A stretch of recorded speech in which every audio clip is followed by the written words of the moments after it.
Welcome on Rishabh IAS academy. मैं ऋषभ शर्मा उन सभी स्टूडेंट्स के लिए जिन्हें ज्योग्राफी बहुत कठिन लगती है या बिल्कुल समझ नहीं आती, एक पहल कर रहा हूँ भूगोल विषय को एकदम बेसिक से समझाने की, जिससे आपकी इस विषय पर अच्छी पकड़ बन जाएगी। तो हमारा जो आज पहला चैप्टर है वो है सौर मंडल में पृथ्वी। इस विषय में जो ये चैप्टर है हमारा अध्याय, इसमें हम सौर मंडल को बिल्कुल अच्छी तरीके से समझेंगे। ग्रह, खगोलीय पिंड, उल्का पिंड, क्षुद्र ग्रह, सौर मंडल, ये सब क्या होते हैं और सभी ग्रहों के बारे में एक एक करके इनके बारे में जानेंगे विस्तार से और एकदम बेसिक से। अगर आपको बिल्कुल भी नहीं आता या बिल्कुल भी नहीं पढ़ा है तो भी आप इसे समझ जाएंगे। तो सूर्य, चंद्रमा तथा वे सभी वस्तुएं जो रात के समय आसमान में चमकती हैं, ठीक है, वो क्या कहलाती हैं? खगोलीय पिंड। ठीक है, सूर्य, चंद्रमा और भी जो वस्तुएं हमें रात में आकाश में दिखती हैं वो सभी खगोलीय पिंड है। तो कुछ खगोलीय पिंड बड़े आकार वाले तथा गर्म होते हैं, ठीक है, और ये गैसों से बने होते हैं। इनके पास अपनी ऊष्मा होती है, अपना प्रकाश होता है, जिसे वे बहुत बड़ी मात्रा में उत्सर्जित करते हैं। तो इन ऐसे खगोलीय पिंडों को हम क्या कहते हैं? जो आकार में बड़े होते हैं, गर्म होते हैं, गैसों से बने होते हैं, उनमें अपना ऊष्मा होता है, प्रकाश होता है, और ये जिन्हें बड़ी मात्रा में उत्सर्जित भी करते हैं। क्या कहते हैं ऐसे खगोलीय पिंडों को? हम कहते हैं तारा, है ना, तारे। ठीक है, तारे तो आपने देखे होंगे आसमान में, तो तारे कहते हैं। जो हमारा सूर्य है जिसे हम रोज देखते हैं, सूर्य भी एक तारा है। तो रात में जो चमकने वाले तारे हैं ये भी सूर्य के समान ही होते हैं, लेकिन उनकी दूरी बहुत ज्यादा है पृथ्वी से, जिस कारण हम उनकी ऊष्मा और प्रकाश को महसूस नहीं कर पाते और वो हमें बहुत छोटे दिखते हैं, जिसका ये कारण दूरी है बहुत ज्यादा। ठीक है, कुछ खगोलीय पिंड जो होते हैं उनमें अपना प्रकाश और ऊष्मा नहीं होती। जैसे तारों में तो अपना ऊष्मा होती है, प्रकाश होता है, लेकिन कुछ खगोलीय पिंड ऐसे भी होते हैं जिनमें ना तो अपना प्रकाश होता है और ना अपनी ऊष्मा होती है। इसके लिए वो तारों पे डिपेंडेंट रहते हैं। ठीक है, ऐसे पिंडों को हम क्या कहते हैं? ऐसे पिंडों को हम कहते हैं ग्रह। जैसे पृथ्वी ग्रह है और ये अपने ऊष्मा और प्रकाश के लिए किस पे निर्भर रहती है? सूर्य पे। ठीक है, तो ग्रह कहते हैं जिसे इंग्लिश में हम कहते हैं प्लेनेट कहते हैं ना ग्रह को इंग्लिश में, जो एक ग्रीक भाषा के प्लेनेटाइट शब्द से बना है, जिसका अर्थ होता है परिभ्रमक, यानी चारों ओर घूमने वाला। ठीक है, ग्रह को इंग्लिश में कहते हैं प्लेनेट, जो कि ग्रीक भाषा के प्लेनेटाइट से बना है शब्द से, और जिसका अर्थ होता है परिभ्रमक, यानी चारों ओर घूमने वाला। पृथ्वी एक ग्रह है जो अपना संपूर्ण प्रकाश और ऊष्मा सूर्य से प्राप्त करती है और इसके चारों तरफ चक्कर लगाती है। वहीं हम आसमान में चंद्रमा भी देखते हैं। तो क्या ये तारा है? नहीं। क्या ये ग्रह है? नहीं। तो चंद्रमा तारा नहीं है। क्यों? क्योंकि इसकी अपनी ऊष्मा और प्रकाश नहीं है। ये ग्रह नहीं है क्योंकि ये सूर्य के चक्कर नहीं लगा रहा है, ये पृथ्वी के चक्कर लगा रहा है ना। जो चंद्रमा है वो पृथ्वी के चारों ओर घूमता है, उसका परिभ्रमण करता है, इसलिए ये ग्रह ना होकर एक उपग्रह है, यानी कि जो ग्रह का चक्कर लगा रहा है, तो ये क्या हो गया? एक उपग्रह। तो ठीक है, चंद्रमा क्या है? उपग्रह। अब हम समझते हैं सौर मंडल क्या है। सौर मंडल सूर्य तथा 8 ग्रह, उपग्रह तथा कुछ अन्य खगोलीय पिंड जैसे क्षुद्र ग्रह एवं उल्का पिंड से मिलकर सौर मंडल का निर्माण होता है। उसे हम सौर परिवार का नाम भी देते हैं, जिसका मुख्य कौन होता है? सूर्य। सूर्य इसमें एक मुख्य तारा है जिसका प्रकाश एवं ऊष्मा इन सभी 8 ग्रहों तक पहुंचता है, और ये सभी 8 ग्रह सूर्य की परिक्रमा करते हैं। अब यहाँ में एक ध्यान देने बात योग्य यह है कि पृथ्वी सौर मंडल का हिस्सा है। ठीक है, और पृथ्वी जैसे कई ग्रह हैं जो सौर मंडल में है, यानी कि 8 ग्रह हैं और एक तारा है, ये पूरा सौर मंडल है। ऐसे कई सौर मंडल आकाश गंगा का हिस्सा है ना। ऐसे कई सौर मंडल आकाश गंगा का हिस्सा है, और ऐसी कई आकाश गंगाएं ब्रह्मांड का हिस्सा है। तो आप विचार कर सोच सकते हैं कि ये कितना बड़ा एक कंसेप्ट है, जो कि इसलिए कहते हैं ना कि ब्रह्मांड हमारी समझ से बहुत परे है, हम इसका कुछ प्रतिशत भाग भी अब तक नहीं समझ पाए हैं। ठीक है, तो मैंने आपको सौर मंडल के बारे में बता दिया। इसमें एक सूर्य है मुख्य ग्रह, मुख्य तारा जो है, और 8 ग्रह हैं, उपग्रह हैं, जैसे चंद्रमा, टाइटन जो शनि का है, और कुछ आपका उल्का पिंड, क्षुद्र ग्रह आदि हैं। तो जो सूर्य है ये सौर मंडल के केंद्र में स्थित है। ये बहुत विशाल है और अत्यधिक गर्म गैसों से बना है। इसका खिंचाव बल सौर मंडल को बांधे रखता है। ठीक है, अब बात करते हैं ग्रह की। ग्रह सौर मंडल में कितने ग्रह हैं टोटल? मैंने अभी आपको बताए थे 8 ग्रह हैं। कौन कौन से हैं? बुध, शुक्र, पृथ्वी, मंगल और बृहस्पति, शनि, यूरेनस, नेपच्यून। ठीक है, ये 8 ग्रह हैं और ये सभी 8 ग्रह एक निश्चित पथ पर सूर्य के चक्कर लगाते हैं और ये निश्चित पथ क्या कहलाता है? कक्षा। क्या कहलाता है? कक्षा। उस ग्रह की एक कक्षा कहलाता है। अब हम इन 8 ग्रहों के बारे में एक एक कर कुछ जानते हैं इनके। तो सौर मंडल में भी ये जो ग्रह हैं 8 आपके, इन्हें हम 2 भागों में विभाजित करते हैं, आंतरिक ग्रह और बाह्य ग्रह। आंतरिक ग्रह कौन से हैं? जो सूर्य के बहुत नजदीक है और ये चट्टानों से बने हैं। ठीक है, कौन से हैं आंतरिक ग्रह? जो सूर्य के बहुत नजदीक हैं और चट्टानों से बने हैं। और आंतरिक ग्रह में कौन कौन से आते हैं? बुध, शुक्र, पृथ्वी और मंगल। तो ये चारों ग्रह बिल्कुल इसी क्रम में सूर्य के पास हैं। सबसे पहले सूर्य के सबसे नजदीक बुध है, फिर शुक्र है, फिर पृथ्वी है, फिर चौथे नंबर पर मंगल ग्रह है। तो ये चारों आंतरिक ग्रह हैं और ये चट्टानों से बने हैं। तो बुध ग्रह जो है ये सूर्य के चारों ओर एक परिक्रमा कितने दिनों में करता है? 88 दिनों में। जैसे पृथ्वी 365 दिन में करती है एक परिक्रमा सूर्य की, वैसे ही बुध एक परिक्रमा 88 दिन में करता है और अपने अक्ष पर घूमता है ये 59 दिन में। जैसे पृथ्वी 24 घंटे में यानी कि एक दिन में एक बार घूमती है अपने अक्ष पर, तो वहीं बुध अपने अक्ष पर घूमता है 59 दिन में। शुक्र सूर्य के चारों ओर एक परिभ्रमण करता है 255 दिन में, जबकि अपने अक्ष पर घूमता है 243 दिन में। पृथ्वी सूर्य के चारों ओर परिक्रमण करती है 365 दिन में, है ना? 365 दिन का एक साल होता है और अपने अक्ष पर घूर्णन करती है 1 दिन में, है ना? अब बात करते हैं मंगल ग्रह की। तो मंगल सूर्य के चारों ओर एक परिक्रमण करता है 687 दिन में और अपने अक्ष पर घूर्णन करता है 1 दिन में। तो मैं आपको एक छोटा सा कीवर्ड बताता हूं, भुषुप्रम। अगर आपको भुषुप्रम शब्द ये कीवर्ड याद हो जाए तो आपको आंतरिक ग्रह या फिर सूर्य से क्रम के अनुसार इन्हें याद रखने में बड़ी आसानी होगी। भुषु यानी कि बुध और शुक्र, प्रम यानी पृथ्वी और मंगल, इस क्रम में ही ये सूर्य से नजदीकी इनकी हैगी। और ये चारों कौन से हैं? भुषुप्रम आंतरिक ग्रह। अब हम बात करते हैं बाह्य ग्रह। जो बाकी 4 बचते हैं वो है बाह्य ग्रह। कौन कौन से? बृहस्पति, शनि, यूरेनस और नेपच्यून। तो बाह्य ग्रह की विशेषता क्या है? ये सूरज से बहुत दूर होते हैं, आकार में बड़े होते हैं और ये गैस और तरल पदार्थों से बने होते हैं। जैसे मैंने आंतरिक ग्रह की बताया था कि ये ग्रह चट्टानी होते हैं, लेकिन वहीं आपका जो ये बाह्य ग्रह है ये गैस और तरल पदार्थों से बने होते हैं और चट्टानी नहीं होते। तो समझते हैं इन ग्रहों के बारे में भी एक एक करके। तो सौर मंडल में जो आपका 5वां ग्रह है या पहला बाह्य ग्रह है वो है बृहस्पति। ये सूर्य के चारों ओर एक परिक्रमण 11 साल 11 महीने में करता है और अपने अक्ष पर जो इसका घूर्णन होता है वो होता है 9 घंटे 56 मिनट में। ठीक है। छठा ग्रह सौर मंडल का शनि, सूर्य के चारों ओर एक परिक्रमण करता है ये 29 साल 5 महीने में और अपने अक्ष पर जो इसका घूर्णन होता है वो होता है 10 घंटे 40 मिनट में। 7वां ग्रह सौर मंडल का है यूरेनस, सूर्य के चारों ओर परिक्रमण करता है ये 84 साल में और अपने अक्ष पर इसका घूर्णन होता है 17 घंटे 14 मिनट में। फिर आपका जो सौर मंडल का 8वां और आखिरी ग्रह है नेपच्यून, सूर्य के चारों ओर परिक्रमण करता है ये 164 साल में और अपने अक्ष पर घूर्णन करता है 16 घंटे 7 मिनट में। तो ये जो मैंने आखिरी 4 ग्रह बताए ये हैं आपके बाह्य ग्रह और इससे पहले जो 4 ग्रह बताए थे ये वो थे आंतरिक ग्रह। तो इस प्रकार ये आपका टोटल ग्रह हो जाते हैं 8 जो कि हमारे सौरमंडल का हिस्सा है और इनका मुख्य तारा है सूर्य। ठीक है। अब कुछ इसमें टर्म्स हैं, कुछ छोटे छोटे फैक्ट्स हैं, उन्हें भी समझने की कोशिश करते हैं। तो शुक्र को पृथ्वी का जुड़वा ग्रह माना जाता है। ऐसा क्यों? क्योंकि इसका आकार एवं आकृति लगभग पृथ्वी के समान है। ठीक है। तो कौन से ग्रह को पृथ्वी का जुड़वा ग्रह माना जाता है? शुक्र को। फिर आपने क्षुद्र ग्रह शब्द सुना होगा। तो तारों, ग्रह एवं उपग्रहों के असंख्य छोटे पिंड भी सूर्य के चारों ओर चक्कर लगाते हैं। इन पिंडों को हम क्षुद्र ग्रह कहते हैं। और ये क्षुद्र ग्रह कहाँ पाए जाते हैं? मंगल एवं बृहस्पति की कक्षाओं के बीच में। ठीक है। मंगल एवं बृहस्पति की कक्षाओं के बीच में जो छोटे पिंड पाए जाते हैं जो सूर्य के चारों ओर घूमते हैं उन्हें कहते हैं हम क्षुद्र ग्रह। उल्का पिंड, सूर्य के चारों ओर चक्कर लगाने वाले पत्थरों के छोटे छोटे टुकड़ों को उल्का पिंड कहते हैं। और कभी कभी ये जो उल्का पिंड होते हैं पृथ्वी के अत्यधिक नजदीक आ जाते हैं, है ना, और पृथ्वी के वायुमंडल में घर्षण के कारण ये जल जाते हैं और फलस्वरूप हमें चमकदार दिखते हैं तारों की तरह। आप कहते हैं ना कि तारा टूट रहा है या शूटिंग स्टार, वो बिल्कुल ऐसा लगता है जैसे तारा टूटकर धरती पार हो।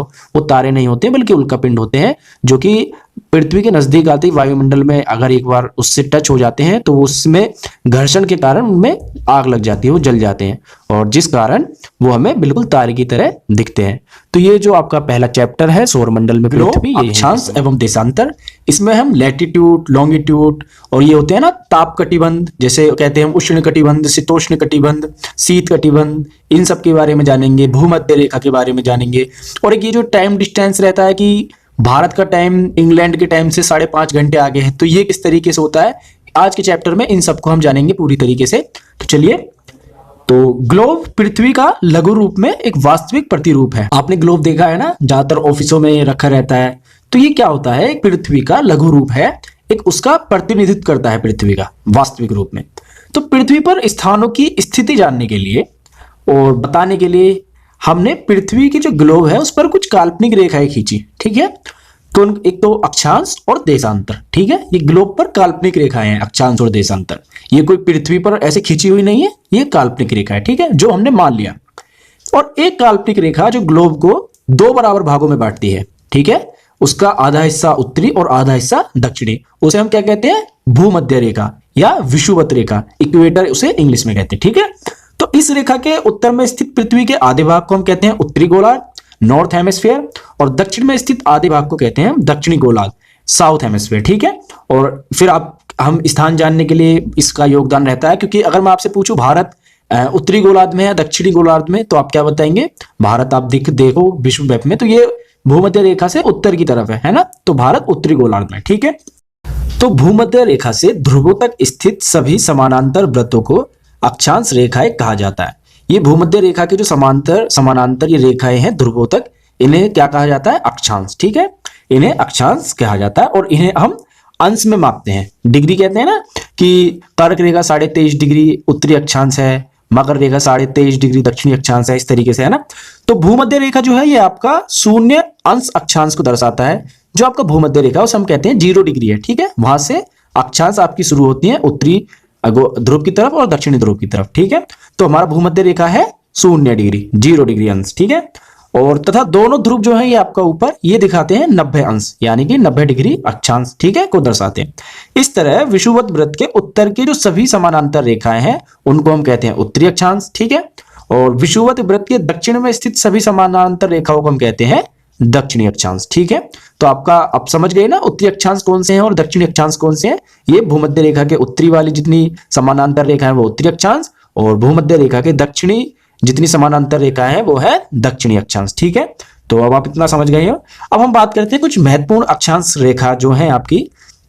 तो विषुवत वृत्त का तो मैंने बता दिया कि वो 0 डिग्री अक्षांश है, उत्तरी ध्रुव 90 डिग्री उत्तरी अक्षांश है, और दक्षिणी ध्रुव 90 डिग्री दक्षिणी अक्षांश है, ठीक है। इसके अतिरिक्त भी 4 महत्वपूर्ण रेखाएं और भी हैं। कौन कौन सी, उत्तरी गोलार्ध में जो कर्क रेखा है ना, ये कर्क रेखा जो आप देख रहे हो ये है 23.5 डिग्री अक्षांश। तो इनके जो ये मुख्य रेखाएं हैं इनके तो कम से कम आपको ये डिग्री जो है इनके अंश है ये पता होने चाहिए, आपके लिए बहुत अच्छा होगा। तो कर्क रेखा कितना है 23.5 डिग्री उत्तरी अक्षांश। इनके आगे ये उत्तरी और दक्षिणी रखना जरूरी है, क्योंकि ठीक उतने डिस्टेंस पे मकर रेखा भी है 23.5 डिग्री पर, लेकिन वो दक्षिण में है तो उसे हम दक्षिणी कहते हैं, ठीक है। तो 23.5 डिग्री उत्तरी अक्षांश है कर्क रेखा, और दक्षिणी गोलार्ध में मकर रेखा है 23.5 डिग्री दक्षिणी, ठीक है। 23.5 डिग्री दक्षिणी अक्षांश पे कौन सी है, मकर रेखा। और विषुवत वृत्त के 66.5 उत्तर में 66.5 डिग्री उत्तर में है उत्तरी ध्रुव वृत्त, उसे कहते हैं। और विषुवत रेखा के 66.5 डिग्री दक्षिण में दक्षिणी ध्रुव वृत्त। तो ये आपके महत्वपूर्ण अक्षांश रेखाएं होगी है कौन कौन सी, 0 डिग्री, 90 डिग्री उत्तर, 90 डिग्री दक्षिणी, 23.5 डिग्री उत्तर, 23.5 डिग्री दक्षिणी कर्क और मकर रेखा, फिर आपका 66.5 डिग्री उत्तर उत्तरी ध्रुव वृत्त, और 66.5 डिग्री दक्षिण में दक्षिणी ध्रुव वृत्त, ठीक है। अब हम बात करते हैं पृथ्वी के ताप कटिबंध, ठीक है। ताप कटिबंध क्या होते हैं, एक तरीके से आपका ये जो जलवायु है उसके बारे में बताते हैं कि इन इलाकों की या जो जिस कटिबंध के जितने हिस्से के बारे में बता रहा है वहां का जलवायु कैसी रहती है, गर्म रहती है, ठंडी रहती है ना। तो ये जो ताप कटिबंध है ये भी अक्षांश रेखाओं से आपका एक तरीके से डिसाइड होते हैं। तो कितने जो 3 ताप कटिबंध में पृथ्वी बटी पूरा ग्लोब जो है बटा हुआ है, कौन कौन से, उष्ण कटिबंध, शीतोष्ण कटिबंध और शीत कटिबंध, ठीक है। तो ये जो कर्क रेखा से मकर रेखा के बीच का जो हिस्सा है यहाँ जो सूरज की रोशनी है वो साल भर रहती है, ठीक है। सूरज जो रहता है वो कर्क और मकर रेखा के बीच में ही रहता है, इससे ना ऊपर जाता है और ना नीचे।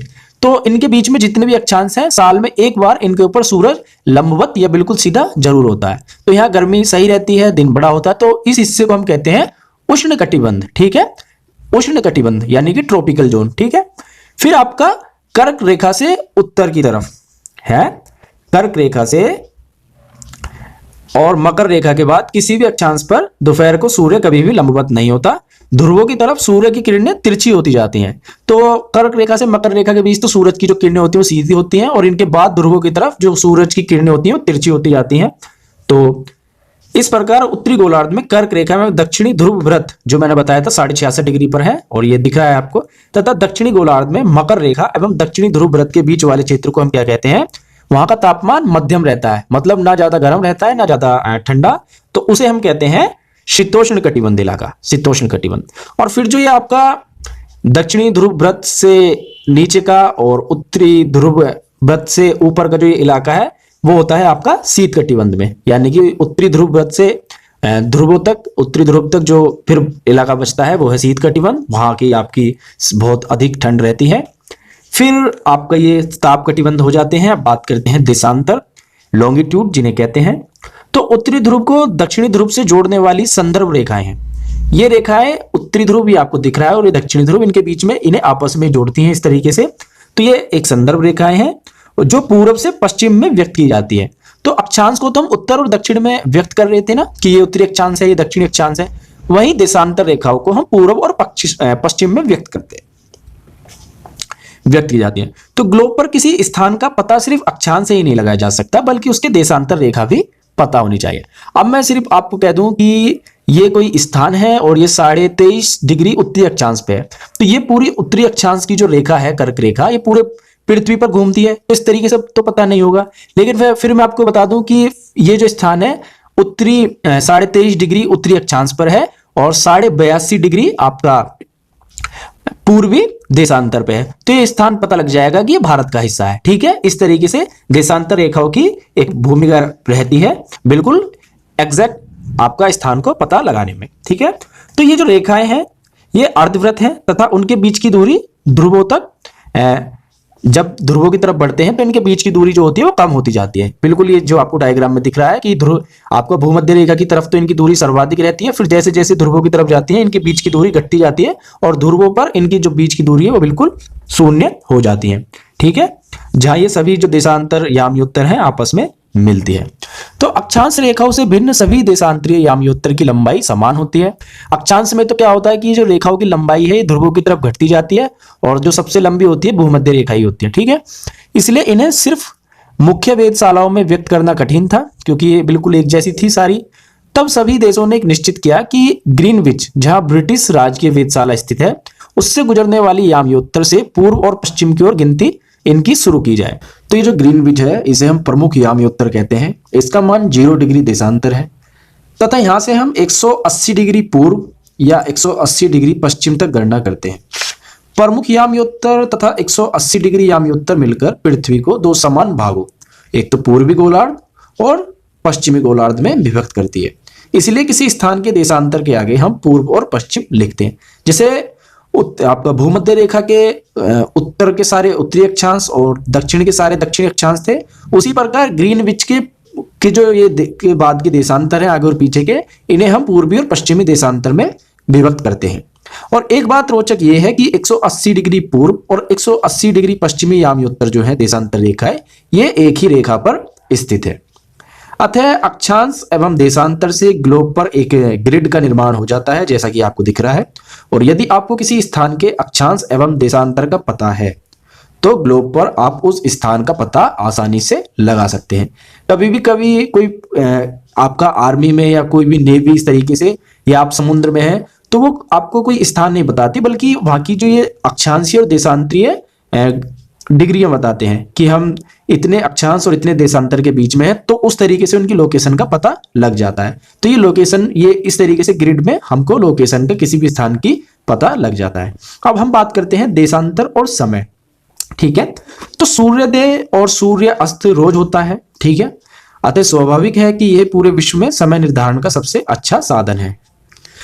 अब क्योंकि पृथ्वी जो है वो आपका, पृथ्वी के घूमने की डायरेक्शन क्या है, पृथ्वी जो आपकी घूमती है वो पश्चिम से पूरब की ओर घूमती है ना, पश्चिम से पूरब की ओर घूमती है। तो वे स्थान जो ग्रीनविच रेखा के पूरब में है उनका समय हमेशा ग्रीनविच से आगे होगा, है ना, तथा जो पश्चिम में है उनका समय ग्रीनविच रेखा से पीछे होगा। ठीक है, इतना तो समझ में आ गया होगा आपको। 0 डिग्री को ये आपका ग्रीनविच यामी उत्तर 0 डिग्री है और पृथ्वी आपका पूरब से पश्चिम से पूरब की ओर घूमती है।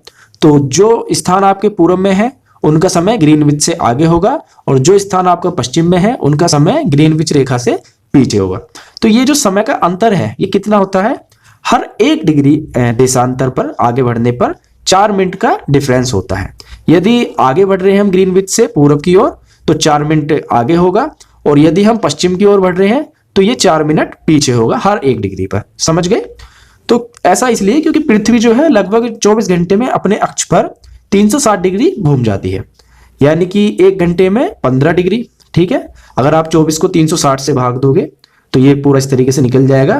तो 1 घंटे में घूमेगी ये 15 डिग्री और 4 मिनट में घूमेगी 1 डिग्री। तो इसलिए 1 डिग्री पर हर 1 डिग्री देशांतर पर 4 मिनट का डिफरेंस आता है, आगे या पीछे, वो पूर्व पश्चिम के हिसाब से होता है।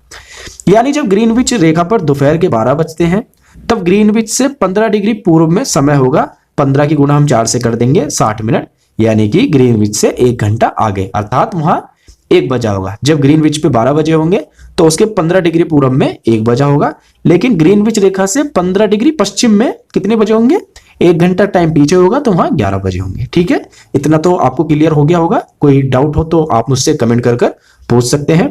और किसी भी स्थान पर जब सूर्य आकाश में अपने उच्चतम बिंदु पर होता है दोपहर में, उस समय घड़ी में दिन के 12 बजते हैं। ठीक है, तो ये ऐसा नहीं कि हमारे यहाँ 12 बज रहे हैं तो आपका अमेरिका में भी उस समय 12 बज रहे होंगे। 12 बजने का डिसाइड ये है कि सूरज जो है आपका आसमान में उच्चतम, सबसे लंबवत होता है, उच्चतम अपनी स्थिति में होता है, तो उसे हम बिल्कुल दोपहर का समय मानते हैं, वो 12 बजते हैं। ठीक है, तो इस प्रकार हमारी जो घड़ी द्वारा दिखाया गया ये समय होता है, ये हमारा स्थानीय समय होता है। ये ग्लोबल कोई टाइम नहीं होता इंटरनेशनल की पूरे विश्व में यही समय है इस टाइम। ये जो घड़ी हमारा समय दिखाती है हमारा स्थानीय समय होता है। ठीक है, तो भारत की मानक यामियोत्तर की बात करें, हम भारत की जो मानक देशांतर रेखा है उसकी बात करें तो भारत की देशांतरीय स्थिति क्या है। भारत की देशांतरीय स्थिति की अगर हम बात करें तो भारत 68 डिग्री पूरब से 97 डिग्री पूरब देशांतर के बीच है और इसकी जो मानक यामियोत्तर है वो है 82.5 डिग्री पूर्व। ठीक है, 82.5 डिग्री पूर्व हमारी मानक यामियोत्तर है, जिससे हमारा समय डिसाइड होता है, जो लगभग भारत के बीच से गुजरती है। और 82.5 डिग्री पूर्व का अर्थ है कि हमारा जो समय है वो ग्रीनविच रेखा से 5.5 घंटे आगे है। ठीक है, तो कुछ देशों का क्षेत्रफल अधिक होता है जिसके कारण वहां एक से अधिक मानक समय अपनाए जाते हैं। जैसे रूस में 11 मानक समय अपनाए गए हैं। भारत में तो एक ही है 82.5 डिग्री मानक समय रेखा, लेकिन कुछ जैसे रूस का क्षेत्रफल बहुत अधिक है तो वहां 11 मानक समय। तो चैप्टर 3 है पृथ्वी की गतियां, और इससे पहले मैंने आपको सौरमंडल और अक्षांश और देशांतर के बारे में पढ़ा चुका हूं। तो पृथ्वी 2 प्रकार से गति करती है, घूर्णन और परिक्रमण। आपको लग रहा होगा इन दोनों गति में फर्क क्या है, घूर्णन और परिक्रमण में क्या फर्क है। तो पृथ्वी का अपने अक्ष पर घूमना, सिर्फ एक जगह पर घूमना घूर्णन कहलाता है। जो पृथ्वी 24 घंटे में एक चक्कर राउंड घूमती है ना, जिससे दिन और रात होते हैं, तो उसे तो कहते हैं घूर्णन। लेकिन सूर्य के चारों ओर जब एक परिक्रमा करती है पृथ्वी, है ना, जो एक साल में होती है 365 दिन में, उसे कहते हैं परिक्रमण। ठीक है, तो अब आप समझ गए हैं घूर्णन और परिक्रमण क्या है। तो घूर्णन तो वो 24 घंटे में होता है और परिक्रमण 365 दिन में, जो पूरे साल में होता है। अब बात करते हैं, यदि आपने थोड़ी बहुत भी ज्योग्राफी पढ़ी है तो आपको पता होगा कि पृथ्वी जो है अपने अक्ष पर 66 डिग्री का कोण बनाती है, या हम ये भी कहते हैं कि पृथ्वी अपने अक्ष पर 66.5 डिग्री झुकी हुई है। तो ये एक जीके का क्वेश्चन भी हो जाता है कि पृथ्वी अपने अक्ष पर कितना झुकी हुई है, जिसे हम आंसर बताते हैं 66.5 डिग्री। तो इसे मैं आपको एक सरल रूप में समझाता हूं कि ये किस प्रकार से है। ये आपको पृथ्वी दिख रही है, तो इसका ये इसकी कक्षीय सतह है। इस पे क्या होता है, ये जो ध्रुव होने चाहिए आपका, उत्तरी ध्रुव और दक्षिणी ध्रुव, नॉर्थ पोल और साउथ पोल, ये बिल्कुल इस तरीके से सीधे होने चाहिए, है ना। लेकिन ये इस तरीके से यहाँ सीधे ना होकर के यहाँ पर है, इस तरीके से है। तो ये जो फिर इस लाइन को हम मिलाते हैं उत्तरी ध्रुव से दक्षिणी ध्रुव की तरफ, तो इसका कक्षीय सतह पर 66.5 डिग्री का एक कोण बन जाता है। तो ऐसा प्रतीत होता है कि पृथ्वी थोड़ी झुकी हुई है ना, 66.5 डिग्री झुकी हुई है अपने अक्ष पर। ठीक है, तो आई होप आप समझ गए होंगे। अब बात करते हैं दिन और रात होने का जो कंसेप्ट है। पृथ्वी अपना प्रकाश सूर्य से प्राप्त करती है। पृथ्वी का आकार गोल है, ये तो सब आप जानते ही होंगे, इसलिए एक समय में सिर्फ इसके आधे भाग पर ही सूर्य की रोशनी प्राप्त होती है। कोई गोल चीज है और उस पर आप एक तरफ से रोशनी फेंकोगे तो सिर्फ उसके आधे भाग पे ही तो वो रोशनी प्राप्त होगी, उसके पीछे तो अंधेरा ही रहेगा, मतलब उसका प्रकाश नहीं पहुंचेगा। तो वैसा ही बिल्कुल पृथ्वी के साथ है। तो इसलिए इसके आधे भाग पर सूर्य की रोशनी प्राप्त होती है और जो भाग सूर्य की तरफ होता है वहां दिन होता है, जबकि दूसरे भाग में रात होती है। तो ग्लोब पर वह वृत्त जो दिन और रात को विभाजित करता है, तो जहां से ये दिन और रात की ये रेखा बन जाती है कि इसके इस तरफ दिन है और इस तरफ रात, उस वाले हिस्से को हम क्या कहते हैं, उसे कहते हैं प्रदीप्त वृत्त। क्या कहते हैं? प्रदीप्त वृत्त। आप जानते हैं कि पृथ्वी अपने अक्ष पर एक चक्कर पूरा करने में लगभग 24 घंटे का समय लेती है। अब आपसे एक सवाल पूछता हूं, यदि पृथ्वी घूर्णन ना करे तो क्या होगा? यानी पृथ्वी अगर घूमे ही नहीं तो क्या होगा? तो जो सूर्य के तरफ वाले पृथ्वी के भाग में हमेशा दिन होगा, है ना। पृथ्वी घूमती है जब ही तो दिन और रात होते हैं। पृथ्वी, सूरज इस तरफ है, पृथ्वी घूमी तो यहाँ दिन हो गया और इसके पीछे रात हो गई। फिर वो हिस्सा आगे आया सूर्य की तरफ, यहाँ दिन हो गया। जो हिस्सा सूर्य की तरफ तो पीछे चला गया तो रात हो गई। तो अगर पृथ्वी घूमेगी नहीं तो जो सूर्य की तरफ वाला भाग है वहां तो हमेशा दिन होगा, जिसके कारण उस भाग में गर्मी लगातार पड़ेगी, जबकि जो दूसरा भाग है वह हमेशा अंधेरा रहेगा और पूरे वर्ष वहां या समय ठंड पड़ेगी। इस तरह की अवस्था में जीवन संभव नहीं हो पाएगा। ठीक है, अब समझते हैं पृथ्वी की दूसरी गति। अब तक तो हम घूर्णन की बात कर रहे थे, अब बात करते हैं परिक्रमण की। तो जो सूर्य के चारों ओर घूमने पर होता है उसका परिक्रमण, पृथ्वी सूर्य के चारों तरफ एक परिक्रमण करने में कितना समय लेती है? मैंने आपको बताया था शुरू में, 1 वर्ष, या हम कह सकते हैं 365 दिन। लेकिन सिर्फ 365 दिन का समय नहीं लेती, इसे अगर अब बिल्कुल मैं आपको डीप में बताऊं तो 365 दिन और 6 घंटे का समय लेती है एक पूरा चक्कर लगाने में सूर्य का पृथ्वी। लेकिन हम सुविधा के लिए सिर्फ 365 दिन का मानते हैं 1 वर्ष और 6 घंटे को इसमें नहीं जोड़ते। अब सवाल उठता है, ये एक्स्ट्रा जो 6 घंटे हैं इनका क्या होता है? और ये उठना चाहिए क्वेश्चन, ये जायज है। तो आपने लीप वर्ष के बारे में सुना होगा। लीप वर्ष वह वर्ष होता है जिसमें साल में 300, वैसे तो 365 दिन होते हैं लेकिन लीप वर्ष में 366 दिन होते हैं, यानी कि एक एक्स्ट्रा दिन वो जोड़ा जाता है फरवरी में 28 की जगह 29 दिन होते हैं, है ना। तो ये लीप वर्ष का कॉन्सेप्ट यहीं से निकल कर आता है। हर 4 वर्ष में आता है, आप जानते हैं लीप वर्ष, जिसमें फरवरी में 29 दिन यानी एक दिन एक्स्ट्रा होता है। तो ये जो हमारे 6 घंटे एक्स्ट्रा है वो प्रत्येक 4 वर्ष के बचे हुए 6 घंटे मिलकर, यानी कि 4 आपका लीप ईयर 4 साल में क्यों आता है? जो 4 साल के 6 घंटे बचे, तो 6 को अगर आप 4 से गुना करोगे तो 24 घंटे हो गए, यानी कि एक दिन बन जाता है मिलकर। तो इस अतिरिक्त दिन को हम फरवरी के महीने में जोड़ देते हैं। इस तरह प्रत्येक चौथे वर्ष फरवरी माह में 28 के बदले 29 दिन होते हैं और ऐसा वर्ष जिसमें 366 दिन होते हैं उसे लीप वर्ष कहा जाता है। ठीक है, तो लीप वर्ष में फरवरी में एक दिन एक्स्ट्रा जुड़ने से 366 दिन हो जाते हैं। ठीक है, अब बात करते हैं ऋतुओं में जो परिवर्तन होता है, सर्दी, गर्मी, बसंत, ये सब आते हैं ना। तो ये परिवर्तन ऋतुओं में किस प्रकार होता है? ये भी पृथ्वी की स्थिति में परिवर्तन के कारण होता है। जो वो सूर्य के चारों ओर घूमती है ना, परिक्रमण करती है, तो पृथ्वी की स्थिति बदलती रहती है। कभी जो सूरज सीधा कर्क रेखा पर होता है, कभी मकर रेखा पर होता है, कभी भूमध्य रेखा पर होता है। तो इस तरीके से जो उसकी पृथ्वी की स्थिति बदलती रहती है तो उससे ही ये ऋतुओं में परिवर्तन होता है। तो 21 जून को सूर्य कर्क रेखा पर लंबवत होता है। अतः इस समय जो ये आपका उत्तरी गोलार्ध है, मैंने आपको पिछले वीडियो में समझाया था ना, उत्तरी गोलार्ध और दक्षिणी गोलार्ध क्या होते हैं। इन्हें भूमध्य रेखा विभाजित करती है। इससे ऊपर का जो नॉर्थ का हिस्सा है उसे उत्तरी गोलार्ध कहते हैं। बाकी आप वीडियो देख सकते हैं प्लेलिस्ट में जाकर। तो इस समय उत्तरी गोलार्ध में गर्मी होती है। जब 21 जून को सूरज लंबवत होता है कर्क रेखा पर तो उत्तरी गोलार्ध में गर्मी होती है और दिन बड़े होते हैं, रातें छोटी होती हैं। इसे हम कहते हैं उत्तर अयनांत। ठीक है, फिर 22 दिसंबर को सूर्य मकर रेखा पर लंबवत होता है। तो उस समय जाहिर सी बात है सूरज कर्क रेखा से बहुत दूर होता है ना। हम तो उत्तरी गोलार्ध में उस समय सर्दी पड़ती है जबकि दक्षिणी गोलार्ध में गर्मी पड़ती है ना। तो क्योंकि सूर्य दक्षिणी गोलार्ध में होता है इसलिए दिन छोटे होते हैं उत्तरी गोलार्ध में और रातें लंबी होती हैं। इसे दक्षिण अयनांत कहते हैं।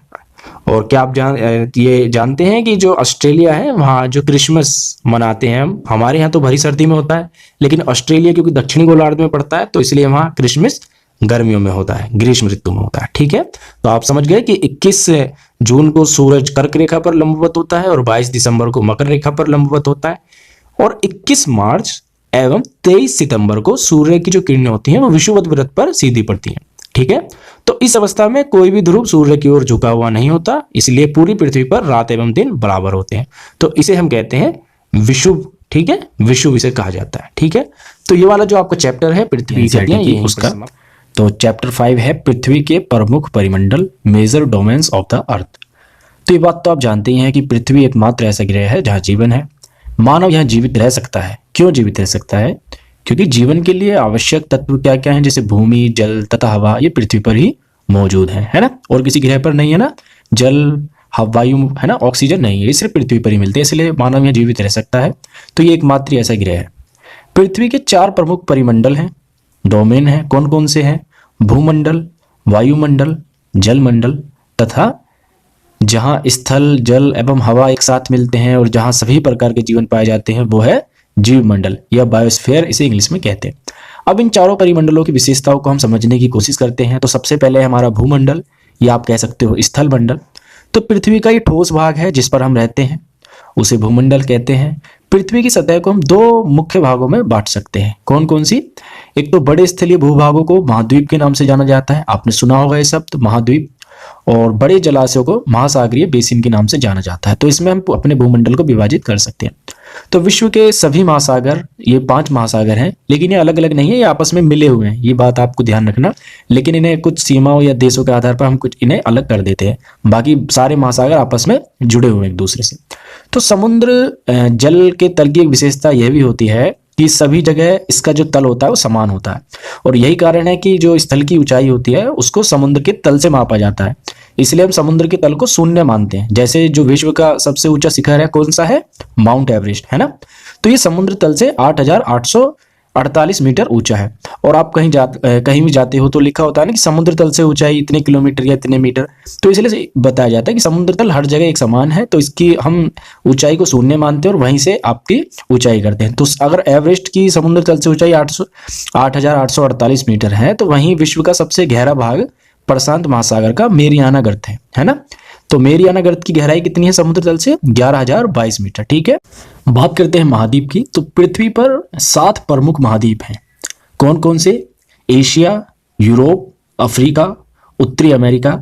ये ध्यान रखना है, जो उत्तरी अमेरिका है ये कोई देश नहीं है। अगर आप सोचते हो उत्तरी अमेरिका देश है, उत्तरी अमेरिका महाद्वीप में एक देश है, यूएसए, जिसे संयुक्त राज्य अमेरिका कहते हैं, वो देश है। लेकिन उत्तरी अमेरिका आपका महाद्वीप है। दक्षिणी अमेरिका, ऑस्ट्रेलिया तथा अंटार्कटिका। ठीक है, अब इन 7 महाद्वीप की कुछ जो खास विशेषताएं हैं जो ज्यादा महत्वपूर्ण है उन पर प्रकाश डालते हैं। तो एशिया, इस महाद्वीप की ये विशेषता है कि यह विश्व का सबसे बड़ा महाद्वीप है, एशिया महाद्वीप आपका, और भारत भी एशिया महाद्वीप में ही है। ये पृथ्वी के कुल क्षेत्रफल का 1/3 भाग घेरता है, और ये जो महाद्वीप है आपका पूर्वी गोलार्ध में स्थित है। कर्क रेखा जो है वो इस महाद्वीप से होकर गुजरती है, और इस महाद्वीप में भी अगर मैं आपको डीप में बताऊं तो भारत से होकर गुजरती है। ठीक है, एशिया के पश्चिम में जो यूराल पर्वत है वो इसे यूरोप से अलग करता है, और यूरोप एवं एशिया के संयुक्त भाग को हम क्या कहते हैं? यूरेशिया। यूरेशिया अगर शब्द आपने सुना है तो कंफ्यूज मत होना, यूरोप और एशिया जहां मिलते हैं उस हिस्से को हम यूरेशिया कह देते हैं, खासकर से रूस वाले भाग को। ठीक है, बात करते हैं यूरोप की। तो ये तो बता ही दिया मैंने आपको कि ये पश्चिम में है, एशिया के, और यूराल पर्वत एशिया और यूरोप के बीच में एक सीमा का काम करता है। और जो आपका ये आर्कटिक वृत्त है ना, ये इससे होकर गुजरता है यूरोप से, और ये जो है आपका 3 तरफ से जल से घिरा हुआ है। अब अफ्रीका की बात करते हैं, तो एशिया के बाद विश्व का दूसरा सबसे बड़ा महाद्वीप है, और जो आपकी भूमध्य रेखा है, विषुवत रेखा, इस महाद्वीप के लगभग मध्य से होकर गुजरती है। इसका बड़ा भाग अफ्रीका का उत्तरी गोलार्ध में स्थित है, यानी कि भूमध्य रेखा से ऊपर। यह एक ऐसा महाद्वीप है जिससे आपकी ये जो तीनों रेखाएं हैं, कर्क रेखा, भूमध्य रेखा और मकर रेखा, ये तीनों ही रेखाएं इस महाद्वीप से गुजरती हैं। तो ये एक ही ऐसा महाद्वीप है। ठीक है, फिर सहारा का जो रेगिस्तान है, जो कि विश्व का सबसे बड़ा गर्म रेगिस्तान है, वो भी अफ्रीका में ही स्थित है। यह महाद्वीप चारों तरफ से समुद्रों एवं महासागरों से घिरा है। विश्व की जो सबसे लंबी नदी है कौन सी है? नील नदी, है ना। विश्व की सबसे लंबी नदी जो है नील नदी, वो भी अफ्रीका से ही होकर गुजरती है। ठीक है, अब बात करते हैं उत्तरी अमेरिका। ये जो आपका विश्व का तीसरा सबसे बड़ा महाद्वीप है, तो सबसे बड़ा महाद्वीप है एशिया, दूसरा सबसे बड़ा महाद्वीप है अफ्रीका और तीसरा सबसे बड़ा महाद्वीप है उत्तरी अमेरिका। यह दक्षिण अमेरिका से एक संग्रह स्थल से जुड़ा हुआ है जिसे हम कहते हैं पनामा स्थल संधि। ठीक है, जो आपका दक्षिणी अमेरिका है और ये उत्तरी अमेरिका, तो ये जो आपको छोटा सा ये संकरा सा भाग दिख रहा है स्थल से, ये पनामा स्थल संधि है। इससे ये दोनों महाद्वीप आपस में जुड़ते हैं। ये महाद्वीप पूरी तरह से उत्तरी एवं पश्चिमी गोलार्ध में स्थित है और ये महाद्वीप 3 महासागरों से घिरा है। ठीक है, आपका आर्कटिक महासागर, अटलांटिक महासागर और प्रशांत महासागर। अब बात करते हैं दक्षिणी अमेरिका। तो इसका अधिकांश भाग दक्षिणी गोलार्ध में स्थित है, जो कि इसके नाम से भी हम पता लगा सकते हैं, दक्षिण अमेरिका। विश्व की जो सबसे लंबी पर्वत श्रृंखला है, कौन सी है विश्व की सबसे लंबी पर्वत श्रृंखला? एंडीज। ठीक है, वो एंडीज दक्षिणी अमेरिका में इसके उत्तर से दक्षिण की ओर फैली है। विश्व की सबसे बड़ी नदी अमेजन भी दक्षिण अमेरिका में ही बहती है। तो ये ध्यान रखना, मैंने अफ्रीका में जो सबसे लंबी बताई थी वो नील नदी क्या थी? सबसे लंबी नदी थी विश्व की, जो अफ्रीका महाद्वीप में थी। वही विश्व की सबसे बड़ी नदी अमेजन दक्षिण अमेरिका में बहती है। बात करते हैं ऑस्ट्रेलिया की। तो यह विश्व का सबसे छोटा महाद्वीप है। ऑस्ट्रेलिया एक देश हम मानते हैं, लेकिन ये देश नहीं, एक महाद्वीप ही है। तो ये विश्व का सबसे छोटा महाद्वीप है और जो कि पूरी तरह से दक्षिणी गोलार्ध में स्थित है। यह चारों तरफ से महासागरों तथा समुद्रों से घिरा है, अतः इसे हम एक द्वीपीय महाद्वीप भी कहा जाता है। ये तो आप जानते हैं कि द्वीप क्या होता है, जो चारों तरफ से जल से घिरा होता है उसे द्वीप कहते हैं, जो 3 तरफ से जल से घिरा हो उसे प्रायद्वीप कहते हैं, है ना। अब आप बात करते हैं अंटार्कटिका महाद्वीप की।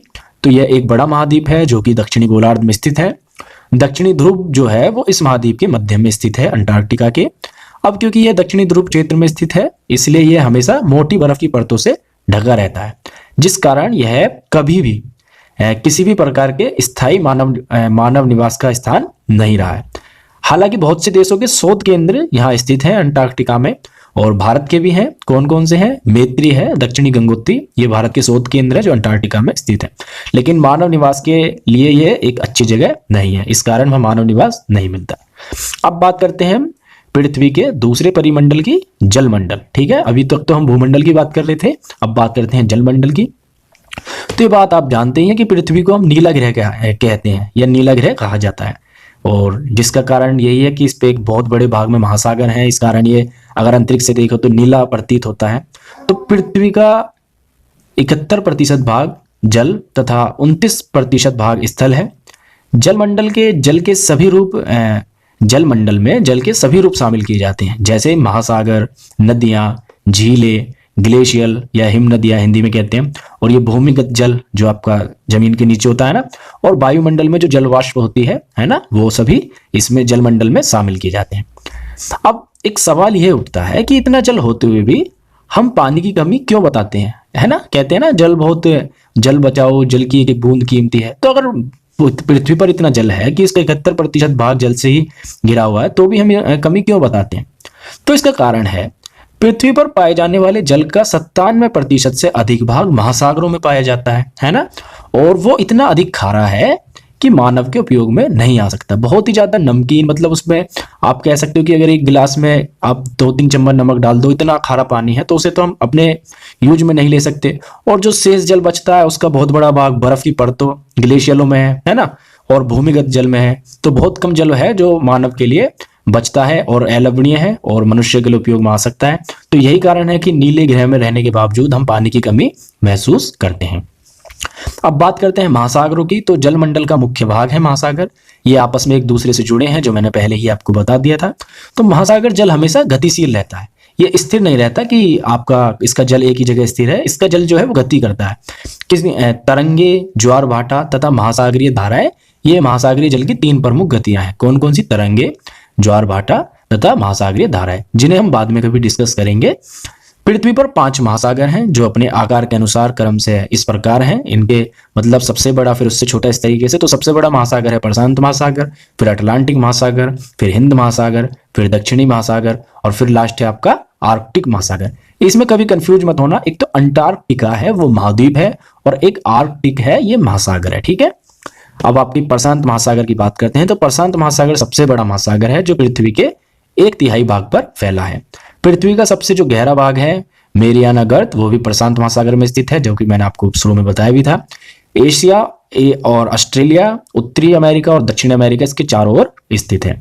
अटलांटिक महासागर विश्व का दूसरा सबसे बड़ा महासागर है और ये जो है आपका अंग्रेजी भाषा का जो एस अक्षर है उसके आकार का है, जैसा आप देख रहे हैं। और ये घिरा हुआ है आपका उत्तरी अमेरिका, दक्षिण अमेरिका, यूरोप और अफ्रीका। फिर आपकी बात करते हैं हिंद महासागर की, तो ये एकमात्र ऐसा महासागर है जिसका नाम किसी देश के नाम पर यानी कि भारत के नाम पर रखा गया है। हिंद महासागर कहते हैं ना इसे, इंग्लिश में इंडियन ओशियन, तो इसका नाम भारत के नाम पर रखा गया और ये ऐसा एकमात्र महासागर है। ठीक है, इसके उत्तर में एशिया है, पश्चिम में अफ्रीका है तथा पूर्व में ऑस्ट्रेलिया स्थित है। बात करते हैं दक्षिणी महासागर की, तो अंटार्कटिका महाद्वीप के चारों ओर से घेरता है ये जो आपका अंटार्कटिका महाद्वीप है दक्षिणी गोलार्ध में, तो उसे चारों तरफ से घेरता है और चौथा बड़ा महासागर है। और लास्ट महासागर है आपका आर्कटिक महासागर, उत्तरी ध्रुव वृत्त में स्थित है तथा यह उत्तर ध्रुव के चारों ओर फैला है। यह उत्तरी अमेरिका के उत्तरी तटों तथा यूरेशिया से घिरा है। अब आपका तीसरा जो पृथ्वी का परिमंडल है वायुमंडल, उसकी बात करते हैं। तो पृथ्वी चारों ओर से गैस की एक परत से घिरी है जिसे हम वायुमंडल कहते हैं। वायु की है पतली परत इस ग्रह का महत्वपूर्ण एवं अटूट हिस्सा है। इसी कारण हम सांस ले सकते हैं वायुमंडल के कारण ही। और भी ये जो आपका कई आसमान का नीला दिखना, बारिश होना, ये सब एक तरीके से वायुमंडल के कारण ही है। और सूर्य से आने वाली कुछ हानिकारक किरणों को रोकने में भी ये मदद करता है, जैसे आपकी अल्ट्रावायलेट होती है ना, तो ओजोन आपका एक लेयर है वायुमंडल की, वो इसे रोकती है। वायुमंडल 1600 किलोमीटर की ऊंचाई तक फैला है पृथ्वी के तल से और वायुमंडल को उसके घटकों तथा तापमान और कुछ अन्य विशेषताओं के आधार पर हम 5 परतों में बांटते हैं। ये परतें पृथ्वी की सतह से इस तरीके से शुरू होती है कि सबसे पहली परत है क्षोभ मंडल, फिर है समताप मंडल, फिर है मध्य मंडल, फिर है आयन मंडल और फिर है बहिर्मंडल। तो ये 5 परत हैं वायुमंडल की। इनमें जो सबसे ज्यादा इंपोर्टेंस होती है हमारे वायुमंडल में, जिसमें ये बादल, बारिश, तूफान, चक्रवात ये सब आते हैं, वो है क्षोभ मंडल। ठीक है, फिर आपका समताप मंडल की इंपोर्टेंस ये है कि जो हवाई जहाज ये सब उड़ते हैं ये समताप मंडल में ही उड़ते हैं, क्योंकि यहाँ कुछ ऐसी आपकी मौसमी जो घटनाएं होती हैं वेदर संबंधित वो नहीं होती। बाकी हम इन्हें कभी डीप में एकदम डिस्कस करेंगे। वायुमंडल जो है आपका मुख्यतः 2 गैसों का बना है। कौन कौन सी? ऑक्सीजन एवं नाइट्रोजन, जो कि इसका 99% भाग है। आयतन के अनुसार नाइट्रोजन आपका 78% है वायुमंडल का पृथ्वी के, और ऑक्सीजन है 21%। और जबकि जो आपकी ये दूसरी गैसें हैं जैसे कार्बन डाइऑक्साइड, ऑर्गन आदि की मात्रा जो है इनकी 1% से भी 1% है। ठीक है, तो ऑक्सीजन की इंपोर्टेंस ये है कि ये सांस लेने के लिए आवश्यक है, जबकि नाइट्रोजन की इंपोर्टेंस है कि ये प्राणियों की वृद्धि के लिए आवश्यक है। कार्बन डाइऑक्साइड की बात करें तो हालांकि ये बहुत कम मात्रा में है, लेकिन पृथ्वी द्वारा जो छोड़ी गई ऊष्मा है उसको अवशोषित करके पृथ्वी को गर्म रखता है, जैसे कंबल का काम करता है। सर्दियों में हम कंबल ओढ़ते हैं तो हमारी जो ऊष्मा निकलती है उसे रोकता है ना अंदर, उसी प्रकार से आपका कार्बन डाइऑक्साइड काम करता है। हालांकि अब इसकी मात्रा बढ़ रही है, जैसे आपका तो पृथ्वी का जो ग्लोबल वार्मिंग की समस्या है वो ग्रीन हाउस गैसेस कहते हैं, तो उसमें कार्बन डाइऑक्साइड का रोल एक ज़्यादा है। ये आपका कोयले और ये जीवाश्म ये सब जलाने के कारण इसकी मात्रा बढ़ने से ऐसा एक आप समझो जैसे आपके ऊपर 3-4 कंबल डाल दिए जाए गर्मी में तो आपका दम घुटेगा ना, ठीक उसी प्रकार से तो इसकी मात्रा बढ़ रही है। इसी कारण ये ग्लोबल वार्मिंग का भी अब एक कारण बन चुका है। तो ये पृथ्वी द्वारा छोड़ी गई ऊष्मा को अवशोषित करके पृथ्वी को गर्म रखता है और ये पौधों की वृद्धि के लिए भी आवश्यक होता है। तो हमने आपके 3 प्रमुख जो परिमंडल हैं उनका डिस्कस कर लिया है, भूमंडल, जलमंडल, वायुमंडल। अब जो तीनों इन परिमंडलों से एक अंतर क्रिया करके मंडल बनता है जिसमें मनुष्य निवास करता है, जीव मंडल, बायोस्फीयर है ना, उसकी बात करते हैं। तो मनुष्य जहां 3 परिमंडलों से अंतःक्रिया करके जीवित रहता है उसे जीव मंडल कहते हैं। आप ना सिर्फ महासागर में रह सकते हैं, ना सिर्फ हवा में, बल्कि आपको जीवित रहने के लिए स्थल, वायु, जल सभी की आवश्यकता होगी। अतः जीव मंडल स्थल, जल तथा हवा के बीच का एक सीमित भाग है। मनुष्य सहित सभी प्राणी जीवित रहने के लिए एक दूसरे से तथा जीव मंडल से जुड़े हुए हैं। ठीक है, जीव मंडल के प्राणियों को हम मुख्यतः 2 भागों में विभक्त करते हैं, एक तो जंतु जगत और एक पादप जगत, फ्लोरा एंड फौना। ठीक है, तो ये वाला जो चैप्टर है हमारा ये यहीं पर समाप्त जो है पृथ्वी के प्रमुख स्थल रूप, major landform of the earth. तो ये बात तो हम जानते हैं कि पृथ्वी की सतह सभी जगह एक समान नहीं है। पृथ्वी पर विभिन्न प्रकार के स्थल रूप हैं। पृथ्वी की सतह या आप कह सकते हो स्थल मंडल है ना, कि कुछ भाग ऊंचे नीचे हैं जैसे पहाड़ और घाटी, कुछ समतल हैं जैसे मैदान। तो जो स्थल मंडल की ये विशेषता है इसको उच्चावच या इंग्लिश में रिलीफ फीचर कहते हैं। तो अगर आपसे कभी ये क्वेश्चन उठता है कि पृथ्वी की उच्चावच विशेषता क्या है, तो आप बता दोगे कि पृथ्वी की सतह सभी जगह एक सी नहीं है, ये कहीं अत्यधिक ऊंची है पहाड़ों के रूप में, तो कहीं गहरी घाटियां हैं। तो इस विशेषता को पृथ्वी की हम उच्चावचीय विशेषता कहते हैं या रिलीफ फीचर। तो ये जो स्थल रूप हैं आपके लैंड फॉर्म्स हैं, ये दो प्रक्रियाओं के परिणाम स्वरूप बनते हैं। प्रथम है आंतरिक प्रक्रिया, ठीक है। तो शायद आप ना जानते हो, आप जिस मैदान पर खड़े हो उसमें धीरे धीरे गति हो रही है ना, यानी पृथ्वी के अंदर लगातार गति हो रही है, और इस गति के कारण ही पृथ्वी की सतह कहीं ऊपर उठ जाती है तो कहीं धंस जाती है। ये जो आंतरिक प्रक्रिया है। और अगर आपको कभी इसे डीप में समझना हो तो मेरी जो एक वीडियो है प्लेट विवर्तनिक सिद्धांत की, वो आपको ज्योग्राफी ऑप्शनल की प्लेलिस्ट में मिल जाएगी, उसमें आप देख सकते हो। अगर इसे बिल्कुल आप डीप में समझना चाहते हो ये प्लेटें क्या होती हैं, किस तरीके से गति करती है, उसके लिए। तो ये पहली प्रक्रिया है आंतरिक प्रक्रिया, और दूसरी है बाह्य प्रक्रिया। बाह्य प्रक्रिया में क्या है, ये स्थल के लगातार बनने एवं टूटने की प्रक्रिया है, जिसमें मुख्यतः अपर्दन होता है, निक्षेपण होता है। अब ये अपर्दन और निक्षेपण क्या होते हैं? पृथ्वी की सतह का टूटकर घिस जाने को अपर्दन कहते हैं। फिर अपर्दन द्वारा जो पदार्थ होते हैं टूटते घिसते हैं, वो नदी वायु द्वारा स्थानांतरित हो जाते हैं, यानी कि दूसरी जगह ले जाए जाते हैं और दूसरे स्थान पर इकट्ठे हो जाते हैं। तो जो इकट्ठे होते हैं उसे कहते हैं निक्षेपण, ठीक है। तो अपर्दन समझ गए ना आप, किसी पत्थर या चट्टान या किसी सतह का खुरचना या उसका टूटना फूटना, फिर उसे वहां से भागकर ले जाना नदी द्वारा कहीं और इकट्ठा कर देना। तो जहां इकट्ठा होता है उसे कहते हैं निक्षेपण, और जहां ये टूट फूट होती है, कटाव होता है, उसे कहते हैं अपर्दन। तो ये वायु द्वारा भी होता है, जल द्वारा भी होता है, ग्लेशियरों द्वारा भी होता है ना, ठीक है। तो आप समझ गए होंगे अपर्दन और निक्षेपण क्या है। यानी जहां अपर्दन से सतह नीची हो जाती है, वहीं निक्षेपण की प्रक्रिया द्वारा इनका फिर से निर्माण होता है। तो अपर्दन और निक्षेपण की प्रक्रिया किसके द्वारा होती है? बहते हुए जल, वायु और बर्फ के द्वारा भी होती है, ठीक है। अब स्थल रूपों लैंडफॉर्म्स की बात करते हैं। हम विभिन्न स्थल रूपों को उनकी ऊंचाई एवं ढाल के आधार पर पर्वतों, पठारों एवं मैदानों में वर्गीकृत कर सकते हैं, ठीक है। तो ये तो तीन लैंडफॉर्म तो आप मुख्यतः जानते ही हैं। पर्वत जो आपका उत्तर में हिमालय की तरफ ज्यादा देखने को मिलते हैं, पठार जो आपका दक्षिण में देखने को मिलते हैं ज्यादा, जैसे छोटा नागपुर का पठार, दक्कन का पठार, ये है ना। और मैदान तो अगर जो आपका ये यूपी, बिहार, पंजाब, हरियाणा, ये मैदानी भाग है ना, बिल्कुल समतल भूमि है ना। तो ये मैदानी, तो तीन लैंडफॉर्म की इस चैप्टर में आज हम खासकर से चर्चा करेंगे, इनके बारे में जानेंगे, इनके क्या कुछ लाभ हैं, क्या इनकी विशेषताएं हैं, इनके बारे में, ठीक है। तो वन बाय वन देखते हैं। सबसे पहले पर्वत। पर्वत पृथ्वी की सतह की प्राकृतिक ऊंचाई है। पर्वत का शिखर जो होता है वो छोटा होता है, कुछ चोटीला टाइप होता है ना, शंकुआकार, ठीक है। और इसका जो आधार होता है वो चौड़ा होता है, जैसा कि पर्वत आपने देखे भी होंगे। कुछ पहाड़ों की ऊंचाई इतनी होती है कि बादलों को भी पार कर जाते हैं, बादलों से ऊंची इनकी चोटी होती है ना। और कुछ पर्वतों पर हमेशा बर्फ की नदियां या परतें जमी रहती है, जिसे हम क्या कहते हैं, जो पर्वत हमें सफेद दिखते हैं, बर्फ की चादरें बिछी रहती है उन पे, उससे कहते हैं हिमानी, या इंग्लिश में ग्लेशियर, है ना। हिमानी शब्द तो हम कम ही सुनते हैं, लेकिन ग्लेशियर एक प्रचलित शब्द है, तो उसे कहते हैं ग्लेशियर। पर्वतों की जो जलवायु होती है वो बहुत ही कठोर होती है। यही कारण है कि पर्वतीय क्षेत्रों में बहुत कम लोग निवास करते हैं, है ना। और साथ ही जो इनका धरातल है वहां भी खड़ी ढाल वाला होता है, जिससे वहाँ कृषि योग्य भूमि भी बहुत कम होती है। भाई खड़ी ढाल पर कृषि करना काफी मुश्किल है, जबकि समतल अगर भाग हो तो उस पर कृषि करना आसान है। तो अगर वहाँ कृषि नहीं हो पाती, जलवायु कठोर है, तो जाहिर सी बात है वहाँ लोग या जनसंख्या कम ही मिलेगी, है ना।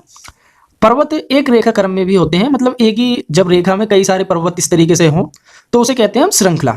जैसे आपने सुना होगा हिमालय पर्वत श्रृंखला, अरावली पर्वत श्रृंखला, तो कई पर्वत एक लाइन में इस तरीके से दिखते हैं ना, तो वो श्रृंखला होती है इस तरीके से, ठीक है।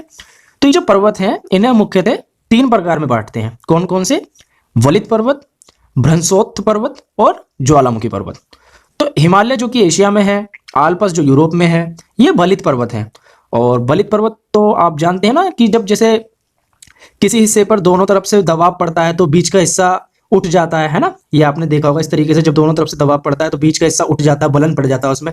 तो ये वलित पर्वत इस तरीके के उदाहरण है। जब ये दो प्लेट आपस में एक दूसरे की तरफ खिसक रही है तो बीच वाले हिस्से में बलन पड़ा, वो उठ गया। तो उस तरीके से इन वलित पर्वतों का निर्माण हुआ, ठीक है। तो इनकी जो सतह है ऊबड़ खाबड़ है और शिखर इनके शंकुआकार है, इनकी ऊंचाई भी बहुत अधिक होती है।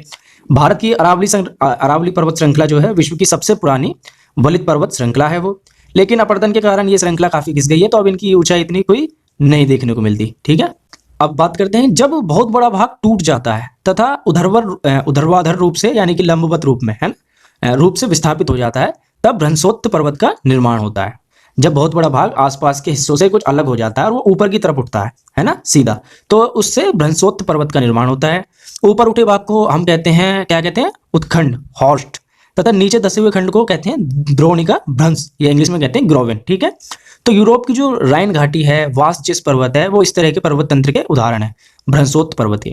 ज्वालामुखी पर्वत ज्वालामुखी क्रियाओं के कारण बनते हैं। ये जो ज्वालामुखी में से लावा निकलता है वो जमा होता रहता है, धीरे धीरे इस तरीके का पर्वत का रूप ले लेता है। वो लावा जो होता है वो ठंडा होने के बाद चट्टानी रूप ही हो जाता है ना। तो अफ्रीका का जो माउंट किलिमंजारो है, जापान का फ्यूजियामा है, वो इसी तरीके के पर्वत के उदाहरण है। अब पर्वतों के लाभ की बात करें तो ये बहुत लाभदायक होते हैं। कैसे होते हैं? पर्वत जल के संग्रहकार होते हैं। बहुत सी नदियों का स्रोत जो है वो पर्वतों में स्थित हिमानियों में होता है, जो ग्लेशियल है ना, वहीं से नदियों के स्रोत हैं। जैसे ये गंगा जो सबसे फेमस नदी है, ये आपका गोमुख हिमनद से निकलती है, ग्लेशियर से। और पर्वतों के जल का उपयोग सिंचाई में, पनबिजली के उत्पादन में और पीने और घर के उपयोग में तो होता ही है।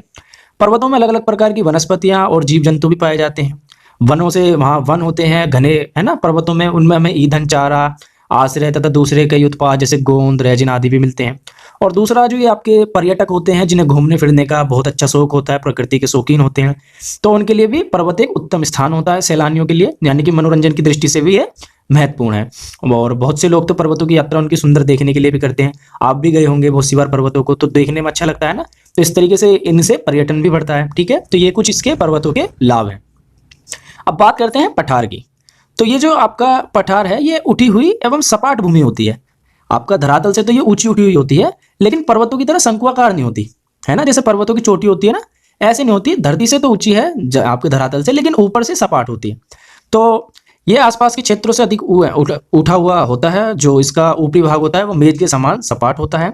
जैसे पहाड़ों का ऊपरी भाग जो होता है वो चोटीदार होता है, वैसे ही पठारों का ऊपरी भाग सपाट होता है। तो ये मुख्य अंतर है पर्वत और पठार में। पठार की ऊंचाई भी कुछ 100 मीटर से लेकर कई हजार मीटर तक हो सकती है।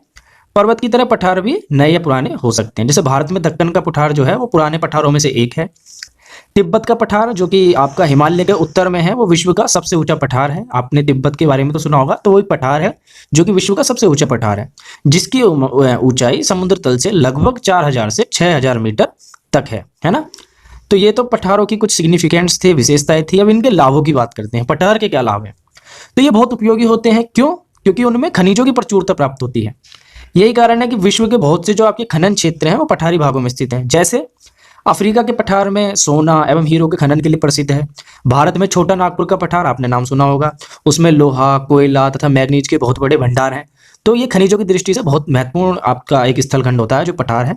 पठारी भागों में जलप्रपात, जो वाटरफॉल होते हैं ना, झरने, वो हो सकते हैं क्योंकि नदियां ऊंचाई से गिरती हैं, जिससे बिजली बनाई जा सकती है। जैसे कर्नाटक में आपका जोग जलप्रपात है, वो पठार से ही गिरने वाली नदी से ही निर्मित है। इसका एक उदाहरण है। वहीं लावा पठार जो होते हैं, तो पठार मुख्यतः तो ये लावा से ही बनते हैं। आपको अगर कभी इसका डीप में कंसेप्ट समझोगे पठारों के बनने का, तो वो लावा से निर्मित होते हैं। तो लावा पठारों में काली मिट्टी की प्रचुरता होती है, जो उपजाऊ होती है और खेती के लिए अच्छी होती है। कपास, मूंगफली, ये कपास तो खासकर से काली मिट्टी में ही होती है ना, और मूंगफली जैसी फसलें भी। और कई पठार जो हैं ये पर्यटकों को भी आकर्षित करते हैं। पठारी भाग भी एक आपका पर्यटकों को काफी रिझाता है अपनी ओर। ठीक है, अब हमारा जो एक मुख्य स्थल रूप है मैदान, उसकी बात करते हैं। तो ये तो समतल भूमि के बड़े भाग हैं। जैसे आपका पठार धरातल से ऊंचा उठा हुआ भाग है, लेकिन ऊपर से सपाट है। पर्वत ऊंचा उठा हुआ भाग है, लेकिन ऊपर उसकी शंकुआकार चोटी है। धरातल आपका एकदम समतल भाग है, ये उठा हुआ नहीं है। जैसा आप उत्तर प्रदेश, बिहार, है ना, पंजाब, हरियाणा, राजस्थान, एक तरीके से मैदानी इलाका ही है, जो कि आपकी गंगा, यमुना, इन नदियों द्वारा निर्मित है ना। तो ये एक समतल भूमि होती है। इनकी ऊंचाई समुद्र तल से 200 मीटर से कहीं भी अधिक नहीं होती। ठीक है, तो ये जो आपके अधिकांश मैदान है, ये नदियों और उनकी सहायक नदियों द्वारा बने हैं। कैसे बने हैं इन नदियों द्वारा? तो नदियां पर्वतों की ढाल पर नीचे की ओर बहती है ना, और उन्हें अपर्दित करती है, पहाड़ों को काटती है और अपर्दित पदार्थों को अपने साथ भाकर लाती है, जिससे पत्थर, बालू आदि होते हैं उसमें, जो नदियां भाकर लाती है अपनी गैर, उन्हें घाटियों में निक्षेपित करती है, जमा करती है, और इन्हीं निक्षेपों से मैदानों का निर्माण होता है। आपने कभी देखा होगा, जब जैसे बाढ़ आती है तो पूरे इलाके में उसमें पानी भर जाता है, और जब वो बाढ़ का पानी मतलब धीरे धीरे सूखता है तो वहाँ सारे में रेत सी बिछ जाती है ना। तो इसी तरीके से बहुत एक लॉन्ग पीरियड में इन मैदानों का निर्माण हुआ है। ये आपका ये उत्तर प्रदेश, ये जो मतलब इस तरीके का पूरा इलाका है, तो ये इस तरीके से मैदानों का निर्माण हुआ है। ठीक है, निक्षेपण से, नदियों द्वारा लाए गए जो ये पदार्थ हैं उनके निक्षेपण से इन मैदानों का निर्माण हुआ है। तो ये जो मैदान है, ये मनुष्य के रहने के लिए सबसे उपयोगी होते हैं, क्षेत्र होते हैं। और जो यहाँ की जनसंख्या है वो बहुत अधिक होती है मैदानों की, चाहे वो पहाड़ी इलाके हों चाहे पठारी इलाके, सबसे अगर कंपेयर करो तो मैदानी भाग में जनसंख्या सबसे ज़्यादा मिलती है। यही कारण है कि यूपी, बिहार, ये जो इलाके हैं, मतलब राज्य हैं, इनकी जनसंख्या बाकी सभी राज्यों के मुकाबले सर्वाधिक है, अधिक होती है। क्योंकि मकानों को अब क्यों अधिक होती है इनकी यहाँ की जनसंख्या? क्योंकि मकानों के बनाने के लिए खेती के लिए यहाँ में समतल भूमि की प्रचुरता होती है, जिससे अगर समतल भूमि है तो परिवहन के जो साधन होते हैं, सड़क, भाई सड़क तो आप पहाड़ पे कितना मुश्किल होता है बनाना, लेकिन आपका वही मैदानी भाग में बहुत आसानी से बन जाती है। रेल की पटरी पहाड़ पे बिछाने के मुकाबले आपका मैदानी भाग में, समतल भाग में बहुत अच्छी तरीके से बिछ सकती है। तो परिवहन के साधनों का निर्माण भी आसान हो जाता है। उपजाऊ मिट्टी होती है यहाँ की, क्योंकि नदियों द्वारा लाई गई होती है ना, तो उसके कारण खेती के लिए काफ़ी उपयुक्त होती है भूमि। तो भारत में गंगा के मैदान देश में सबसे अधिक जनसंख्या वाला क्षेत्र है। उसका कारण यही है जो मैंने आपको बताया कि कई तरीके की सुविधाएं हैं, मकान बनाना, खेती, परिवहन, है ना। और चीन में यांगत्से नदी है, उसका मैदान भी इसका प्रमुख उदाहरण है। अब स्थल रूप और लोग, इसमें एक आपका पॉइंट है चैप्टर में ही। तो ये जो स्थल रूप है, इनका प्रभाव लोगों के जीवन यापन के तरीके पर भी पड़ता है। पहाड़ी लोगों का जीवन अगर आप मैदानी लोगों के जीवन से कंपेयर करोगे तो उसमें काफ़ी विभिन्नताएं या भिन्नता आपको मिलेगी। तो ये आपका स्थल रूपों की विभिन्नता का अनुरूप ही मानव विभिन्न प्रकार से जीवन यापन करता है। पर्वतीय क्षेत्रों का जीवन कठिन होता है, मैदानी क्षेत्रों का जीवन पर्वतीय क्षेत्रों की तुलना में हम थोड़ा समझेंगे सरल। भारत के भूगोल के बारे में, इसकी स्थिति, इसके पड़ोसी देश, इसका प्रशासनिक राजनीतिक विभाजन, इसके राज्य और केंद्र शासित प्रदेश कितने हैं, इसकी स्थलाकृति, द्वीप समूह आदि के बारे में, जिसके बाद भारत के भूगोल को लेकर आपकी सामान्य समझ विकसित हो जाएगी। ठीक है, तो शुरू करते हैं। भारत एक बहुत बड़े भौगोलिक विस्तार वाला देश है, ये तो आप जानते ही हैं। यह उत्तर में हिमालय के ऊंचे शिखरों से घिरा है, पश्चिम में इसके अरब सागर है, पूर्व में बंगाल की खाड़ी है और दक्षिण में हिंद महासागर है। ठीक है, भारत के क्षेत्रफल की बात करें तो इसका क्षेत्रफल है 32,86,263 वर्ग किलोमीटर। शॉर्ट में हम 32.8 लाख वर्ग किलोमीटर भी कह देते हैं। इसका उत्तर में कश्मीर से लेकर दक्षिण में कन्याकुमारी तक जो इसका विस्तार है तो वो लगभग 3200 किलोमीटर है। ठीक है, जबकि पूर्व में अरुणाचल प्रदेश से लेकर पश्चिम में कच्छ यानी गुजरात में जो है वहां तक इसका जो विस्तार है वो लगभग 2900 किलोमीटर तक है। ठीक है, भारत की आबादी की बात करें तो ये चीन के बाद दूसरी सर्वाधिक आबादी है और भारत क्षेत्रफल के अनुसार विश्व का 7वां बड़ा देश है। यानी भारत जनसंख्या के मामले में पूरे विश्व में दूसरा बड़ा देश है और क्षेत्रफल के मामले में 7वां बड़ा देश है। ठीक है, अब बात करते हैं भारत की भौगोलिक स्थिति की। ठीक है, जिसमें हम भारत का अक्षांशीय विस्तार, देशांतरीय विस्तार ये सब जानेंगे। तो भारत उत्तरी गोलार्ध में स्थित है, ये तो आप जानते ही हैं। जो कर्क रेखा है 23.5 डिग्री उत्तर, वो देश के लगभग मध्य भाग से होकर गुजरती है। भारत के अक्षांशीय विस्तार की बात करें तो भारत के मुख्य भूमि का विस्तार जो है 8.4 डिग्री उत्तर से 37.3 डिग्री अक्षांशों के बीच है और इसके देशांतरीय विस्तार की बात करें तो ये पश्चिम से लेकर पूर्व तक 68.7 डिग्री पूर्व तथा 97.25 डिग्री पूर्व देशांतरों के बीच है। तो आपने नोटिस किया होगा कि भारत का देशांतरीय विस्तार बहुत अधिक है, लगभग 29 डिग्री है, जिसके कारण भारत के पूर्वी एवं पश्चिमी छोर के बीच के समय में लगभग 2 घंटे का अंतर होता है। यानी जब अरुणाचल प्रदेश में सूर्य उदय गुजरात से 2 घंटे पहले हो जाता है। तो ये तो आपको पता ही, मैं बता ही चुका हूं कि 82.5 डिग्री पूर्वी देशांतर को स्थानीय समय को भारत का मानक समय माना गया है। यानी जो इस देशांतर पर समय होगा वो पूरे भारत पर समय माना जाएगा। ठीक है, अब बात करते हैं भारत के पड़ोसी देशों की। तो 7 देशों की स्थलीय सीमाएं भारत की सीमाओं से लगती हैं। एक चीज नोटिस करना, स्थलीय सीमा है। ठीक है, जो मतलब आपका जमीन से जमीन लगती है। अभी मैं समुद्री सीमा की बात नहीं कर रहा हूं। तो ऐसे 7 देश हैं जिनकी स्थलीय सीमा भारत की सीमाओं से लगती है, जिन्हें हम भारत के पड़ोसी देश बताते हैं। इनके नाम है अफगानिस्तान। लेकिन ये जो अफगानिस्तान है ये आपका पीओके से लगता है। जो पाक ऑक्यूपाइड कश्मीर है ना, पाक अधिकृत कश्मीर जिसे पीओके कहते हैं, तो अफगानिस्तान उससे लगता है। लेकिन इस हिस्से को भारत तो अपना मानता है अभिन्न, लेकिन वैसे ये पाकिस्तान के कब्जे में। तो बेसिकली वर्तमान में हमारी सीमा जो है अफगानिस्तान से एक सच कहूं तो बिल्कुल अभी लगती नहीं है, क्योंकि वो वाला हिस्सा पाकिस्तान के कब्जे में है। फिर पाकिस्तान है, अफगानिस्तान के बाद चीन है, नेपाल, भूटान, बांग्लादेश और म्यांमार। ठीक है, कौन कौन से देश हो गए तो हमारे पड़ोसी देश 7? अफगानिस्तान, पाकिस्तान, चीन, नेपाल, भूटान, बांग्लादेश और म्यांमार। ठीक है, इनमें से पाकिस्तान, बांग्लादेश और म्यांमार की स्थलीय सीमा के साथ साथ जलीय सीमा भी लगती है, जैसा कि आपको मैप में दिख रहा है। इनके अलावा दक्षिण में स्थित 2 द्वीप देश कौन कौन से, श्रीलंका और मालदीव भी हमारे पड़ोसी देश हैं, है ना। इनकी स्थलीय सीमा तो नहीं लगती, लेकिन जलीय सीमा भारत के साथ लगती है, तो ये भी 2 हमारे पड़ोसी देश हैं।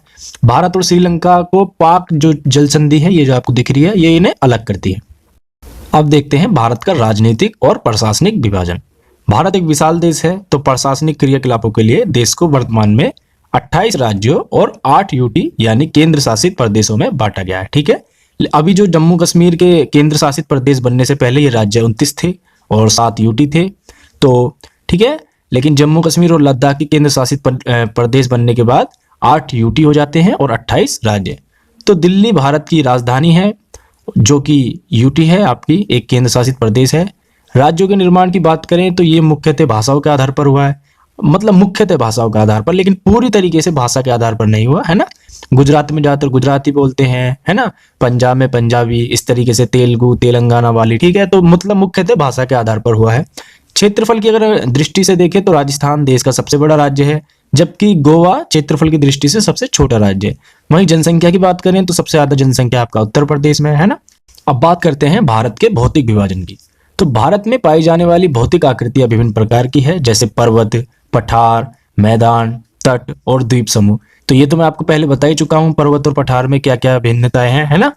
तो उत्तर में बर्फ से ढका हुआ हिमालय एक रक्षक का कार्य करता है ना। उत्तर में जो हिमालय है ये रक्षक का कार्य कैसे करता है, जो साइबेरिया से बहुत ही बर्फीली हवाएं जो होती है उन्हें ये रोकता है भारत में आने से, क्योंकि अगर ये हिमालय पर्वत ना होता तो सर्दी में यहाँ भी एक बर्फ जमने वाली स्थिति पैदा हो जाती उत्तर भारत में। हिमालय पर्वत की 3 मुख्य समानांतर श्रृंखलाओं में बांटते हैं हिमालय पर्वत को।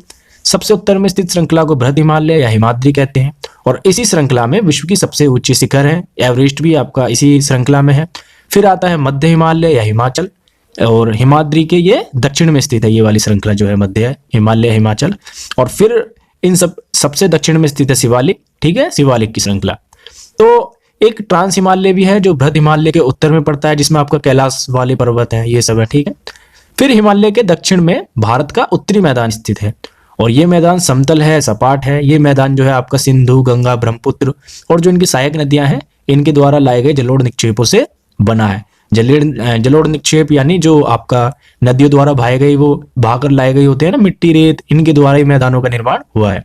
नदियों के ये मैदान जो है कृषि के लिए बहुत ही उपजाऊ भूमि प्रदान करते हैं, और यही कारण है कि इन मैदानों में जनसंख्या बहुत अधिक पाई जाती है। फिर भारत के पश्चिमी भाग में भारतीय महामरुस्थल है, ये जो आपका राजस्थान साइड है ना, राजस्थान कच्छ, तो यहाँ एक महामरुस्थल है। यह शुष्क, गर्म और रेतीला है, जिससे यहाँ वनस्पति की मात्रा भी बहुत कम है। फिर उत्तरी मैदान के दक्षिण में प्रायद्वीपीय पठार है, और इसकी आकृति जैसा कि आप देख रहे हैं त्रिभुजाकार है। इसका धरातल जो है वो काफी ऊंचा नीचा है, और इस क्षेत्र में बहुत सी पहाड़ी श्रृंखलाएं और घाटियां हैं। इसके उत्तर पश्चिम में आपका प्रायद्वीपीय पठार के ये अरावली श्रृंखला है, और ये जो अरावली श्रृंखला है ये विश्व की सबसे पुरानी श्रृंखला है, और ये विंध्य और सतपुड़ा भी इसकी प्रायद्वीपीय पठार की महत्वपूर्ण श्रृंखलाएं हैं।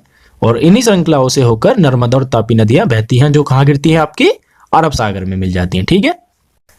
तो इस प्रायद्वीप पठार के पश्चिम में है ना, ये जो आप देख रहे हैं इस साइड पश्चिमी घाट या इसे सह्याद्री भी कहते हैं स्थित है, जबकि पूर्व में इसके पूर्वी घाट है ना। तो पश्चिमी घाट के पश्चिम में तथा पूर्वी घाट के पूर्व में तटीय मैदान है, कोस्टल लैंड है। और पश्चिम तटीय मैदान की अगर विशेषता की बात करें तो ये काफी संकरा यानी बहुत कम चौड़ा है, जबकि पूर्वी तटीय मैदान जो है अपेक्षाकृत चौड़ा है। पूर्वी तटीय मैदान की ओर बहने वाली कई नदियां हैं, महानदी, गोदावरी, कृष्ण तथा कावेरी, और ये नदियां कहाँ गिरती हैं आखिर में, बंगाल की खाड़ी में, ठीक है, यानी कि बंगाल की खाड़ी में ये मिल जाती हैं। ये नदियां अपने मुहाने पर बहुत उपजाऊ डेल्टा बनाती हैं, और बंगाल की खाड़ी में ये आप गंगा और ब्रह्मपुत्र जो नदियां हैं इनके मुहाने पर ही कौन सा एक डेल्टा बनता है जो बहुत मशहूर है, सुंदरबन डेल्टा, ठीक है। वो कहाँ बनता है, बंगाल की खाड़ी में गंगा और ब्रह्मपुत्र नदियों के मुहाने पर। फिर बात करते हैं भारत के द्वीप समूह की। तो भारत में 2 द्वीप समूह भी हैं, यानी द्वीपों के समूह, जहाँ कई द्वीप एक साथ होते हैं। तो लक्षद्वीप द्वीप समूह अरब सागर में स्थित है, ये आपको इस तरफ जो दिख रहा है, और ये केरल के तट से कुछ दूर स्थित है। एक परवाल द्वीप है। अंडमान निकोबार द्वीप समूह भारत से दक्षिण पूर्व दिशा में बंगाली खाड़ी में स्थित है, जो आपको दिख रहा है, ठीक है। तो ये भारत का ये भौतिक विभाजन है, ये इसके कुछ स्थल रूप है, और आपने देखा होगा कि इसमें कितनी विभिन्नता है, विविधता है। यहाँ पर्वत, पठार, मैदान, द्वीप, तट सारे स्थल रूप पाए जाते हैं। 2 टॉपिक बच जाते हैं, वो था जलवायु और भारत की वनस्पति, यानी भारत की जलवायु और वनस्पति, जिन्हें हम आज के लेक्चर में कवर करेंगे। और ये तो मैं आपको बता ही चुका हूं कि जो हमारा इसके लिए सोर्स है वो है 6th क्लास की NCERT, तो ये उसी का चैप्टर 8 है, ठीक है। तो भारत की जलवायु के बारे में समझने से पहले हम भारत के मौसम को समझते हैं। भारत का मौसम कैसा है। एक बात ध्यान रखना, जो मौसम है और जो जलवायु है ये अलग अलग होते हैं, एक नहीं होते, ठीक है। मौसम किसी स्थान के वायुमंडल में दिन प्रतिदिन होने वाला परिवर्तन है, यानी ये स्थान विशेष की अल्पकालिक वायुमंडलीय दशा है, जबकि जलवायु किसी स्थान विशेष के वायुमंडल की दीर्घकालिक औसत दशा है।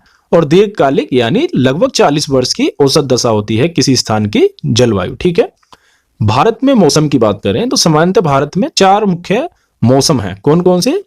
दिसंबर से फरवरी तक का ठंडा मौसम होता है यानी कि शीतकाल, मार्च से मई तक का गर्म मौसम होता है यानी ग्रीष्मकाल, और जून से सितंबर तक का दक्षिण पश्चिम मानसून का मौसम होता है ना, और अक्टूबर से नवंबर में लौटते मानसून का मौसम होता है जिसे हम शरद ऋतु भी कहते हैं।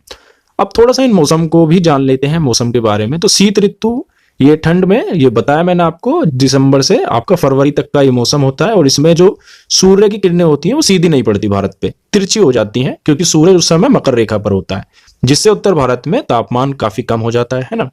ग्रीष्म ऋतु की बात करें तो इसका जो समय है वो है मार्च से मई तक का। तो इसमें जो सूरज होता है वो कर्क रेखा पर होता है, तो सूरज की किरणें सीधी पड़ती हैं, जिससे भारत में जो है गर्मी बढ़ जाती है, और दिन के समय काफी शुष्क और गर्म हवा चलती है, जिन्हें लू कहते हैं, है ना। फिर दक्षिण पश्चिम मानसून या वर्षा का मौसम। अब मानसून को थोड़ा समझते हैं। अगर भारत की कभी भी आप जलवायु पढ़ोगे या मौसम पढ़ोगे तो उसमें मानसून एक विशेष टॉपिक है और बहुत ही महत्वपूर्ण टॉपिक है। तो पहले समझते हैं कि मानसून भारत में आता कैसे है। ऐसा होता है, जो पवन होती है, हवा होती है, वो हाई प्रेशर से लो प्रेशर की तरफ चलती है। हाई प्रेशर कहाँ होता है? जहाँ ठंडा इलाका होता है। लो प्रेशर कहाँ होता है? जहाँ गर्म इलाका होता है। तो गर्मी के समय में क्या होता है, जो भारत का स्थल है, स्थल खंड है, वो गर्म हो जाता है, तो यहाँ लो प्रेशर बन जाता है। जबकि जो समुद्र है वो थोड़े ठंडे होते हैं स्थल के मुकाबले, है ना, तो वहां हाई प्रेशर होता है। तो हवाएं समुद्र से भारत के स्थल की ओर चलती हैं, तो वो जो हवा आती है उनमें नमी होती है, तो जब वो स्थल की ओर आती हैं तो वर्षा करना शुरू कर देती हैं। ठीक है, तो उससे यहाँ पर वर्षा होती है, जिसे हम मानसून कहते हैं। तो ये जो है मानसून के आने तथा आगे बढ़ने का मौसम है। इस समय पवन बंगाल की खाड़ी और अरब सागर से स्थल की ओर बहती हैं, और सागर के ऊपर के बहने के कारण इन हवाओं में नमी होती है, और जिस कारण से पवन जब आगे आती हैं स्थल पर तो वर्षा होती है। फिर बात करते हैं जो मानसून के लौटने का मौसम है, आपका अक्टूबर नवंबर का शरद ऋतु जो होती है। तो क्या होता है, सर्दी, इस समय थोड़ी सी जो सूरज होता है वो नीचे की तरफ खिसकना शुरू कर देता है, मकर रेखा की तरफ। तो उत्तर भारत में जो है इतनी गर्मी नहीं होती, यानी कि स्थल जो है अब समुद्र के मुकाबले इतना गर्म नहीं है। तो जो हवाएं हैं वो स्थल से समुद्र की तरफ चलना शुरू कर देती हैं। पानी की एक विशेषता तो आप जानते ही हैं कि पानी देर से ठंडा होता है और देर से गर्म होता है। जैसे आपने देखा होगा कि किसी जो नल जो आपका या उससे जमीन से जुड़ी होती है, तो उसमें सर्दी में तो गर्म पानी निकलता है और गर्मी में ठंडा पानी निकलता है। तो यही कारण है कि जो पानी होता है वो देर से ठंडा होता है और देर से गर्म, जबकि जो स्थल है वो बहुत जल्दी ठंडा हो जाता है और बहुत जल्दी गर्म, है ना। तो जो आपका अक्टूबर नवंबर आते आते समुद्र तो थोड़े गर्म हो जाते हैं, लेकिन स्थल जो है आपका ठंडा हो जाता है, तो हवा स्थल से समुद्र की ओर चलने लगती है। तो ऐसे में ये लौटता मानसून का रूप ले लेता है। तो ये जो हवाएं हैं, इस समय पवन स्थल भागों से लौटकर बंगाल की खाड़ी की ओर बहती है। ये मानसून के लौटने का मौसम होता है, और भारत के दक्षिणी भाग विशेषकर तमिलनाडु और आंध्र प्रदेश में इस मौसम में वर्षा होती है। आपने न्यूज में सुना भी होगा अक्टूबर नवंबर के समय कि तमिलनाडु में भारी बाढ़ आई, आंध्र प्रदेश में भारी बाढ़ आई, तो उसका कारण ये होता था वो लौटते मानसून ही है ना। ठीक है, अब बात करते हैं भारत की जलवायु की। तो भारत की जो जलवायु है सब मोटे तौर पर मानसूनी जलवायु कहते हैं। ठीक है, और भारत की स्थिति उष्ण कटिबंध में होने के कारण अधिकतर जो वर्षा है वो मानसून पवन से ही होती है। बात करते हैं अब जलवायु को प्रभावित करने वाले कौन कौन से तत्व हैं। तो किसी स्थान की जलवायु को उसकी स्थिति क्या है, अक्षांशीय है। जैसे अगर वो आपका कर्क रेखा और मकर रेखा के बीच में, यानी कि वो उष्ण कटिबंधीय इलाका है ना, तो वो गर्म होगा, और वो आपका ध्रुवों की तरफ है, वहां के अक्षांशों पर है, उच्च अक्षांशों पर है, तो वो इलाका ठंडा होगा। तो उसकी स्थिति निर्भर करती है जलवायु पर। ठीक है, ऊंचाई आप ने शायद ना पढ़ा हो, लेकिन क्या होता है कि हर 1 किलोमीटर ऊंचाई बढ़ने पर जो टेम्परेचर होता है वो 6.5 डिग्री गिर जाता है। और यही कारण है कि जो आपके हिमालय की ऊंची चोटियां हैं तो उन पर हमेशा बर्फ जमी रहती है। ठीक है, जैसे आपका एवरेस्ट की ऊंचाई कितनी है, 8,848 मीटर है ना, लगभग 9 किलोमीटर। तो आप अंदाजा लगा सकते हो कि हर 1 किलोमीटर पर अगर 6.5 डिग्री टेम्परेचर गिर रहा है तो 9 किलोमीटर पर कितना गिर जाएगा। तो यही कारण है कि वहां बर्फ हमेशा जमी रहती है। ठीक है, फिर समुद्र से दूरी, ऐसा होता है जो समुद्र से के पास के इलाके होते हैं वहां का जो मौसम होता है वो हमेशा स्थिर रहता है, समान रहता है। वहां ना ज्यादा गर्मी होती है और ना ज्यादा सर्दी होती है। मतलब गर्मी के मौसम में ज्यादा गर्मी नहीं होती और सर्दी के मौसम में ज्यादा सर्दी नहीं होती। जबकि जो समुद्र से जितना दूर जाते जाओगे वहां मौसम का प्रभाव अधिक होता है, यानी गर्मी में ज्यादा गर्मी होती है और सर्दी में ज्यादा सर्दी। ठीक है, तो समुद्र से दूरी भी एक आपका जलवायु को निर्धारित करता है। इसलिए हमें भारत में जलवायु में क्षेत्रीय विभिन्नता का अनुभव होता है, क्योंकि यहाँ आपको ये सभी दशाएं मिलती हैं। यहाँ ऊंचाई, समुद्र से दूरी, है ना, स्थिति, ये सभी हैं तो भारत में, और इसका जो भूभाग है वो भी काफी विशाल है, तो यहाँ क्षेत्रीय विभिन्नता मिलती है जलवायु में। जैसे राजस्थान के मरुस्थल में स्थित जैसलमेर और बीकानेर बहुत गर्म स्थान है ना, जबकि जम्मू तथा कश्मीर के द्रास एवं कारगिल में बर्फीली ठंड पड़ती है। फिर तटीय क्षेत्र जैसे कोलकाता, मुंबई की जलवायु मध्यम है, ये स्थान ना तो अधिक गर्म है और ना अधिक ठंडे हैं। समुद्र तट पर होने के कारण ये स्थान बहुत अधिक आर्द्र है। ठीक है, तो ये हो गई भारत की जलवायु और मौसम।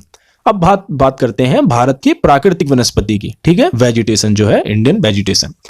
तो घास, झाड़ियां तथा पौधे जो बिना मनुष्य की सहायता के उपजते हैं उन्हें प्राकृतिक वनस्पति कहते हैं। ठीक है, तो जैसा कि मैंने आपको बताया था कि भारत में जलवायु की विभिन्नता देखने को मिलती है, जिस कारण भारत में वनस्पति भी अलग अलग तरह की पाई जाती है ना। तो भारत की वनस्पतियों को हम मुख्यतः 5 प्रकार में विभाजित करते हैं। कौन कौन से? उष्ण कटिबंधीय सदाबहार वर्षा वन, है ना, उष्ण कटिबंधीय पर्णपाती वन या पतझड़ वन भी इन्हें कहते हैं, कंटीली झाड़ियां, पर्वतीय वनस्पति और मैंग्रोव वन। ठीक है, तो ये 5 प्रकार हैं भारतीय प्राकृतिक वनस्पति के।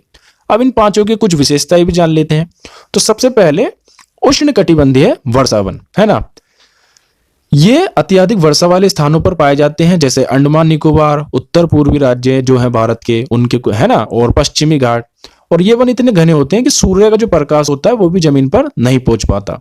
यहाँ वृक्षों की अनेक प्रजातियां भी मिलती हैं, है ना, और जैव विविधता भी इन वनों में बहुत अधिक पाई जाती है।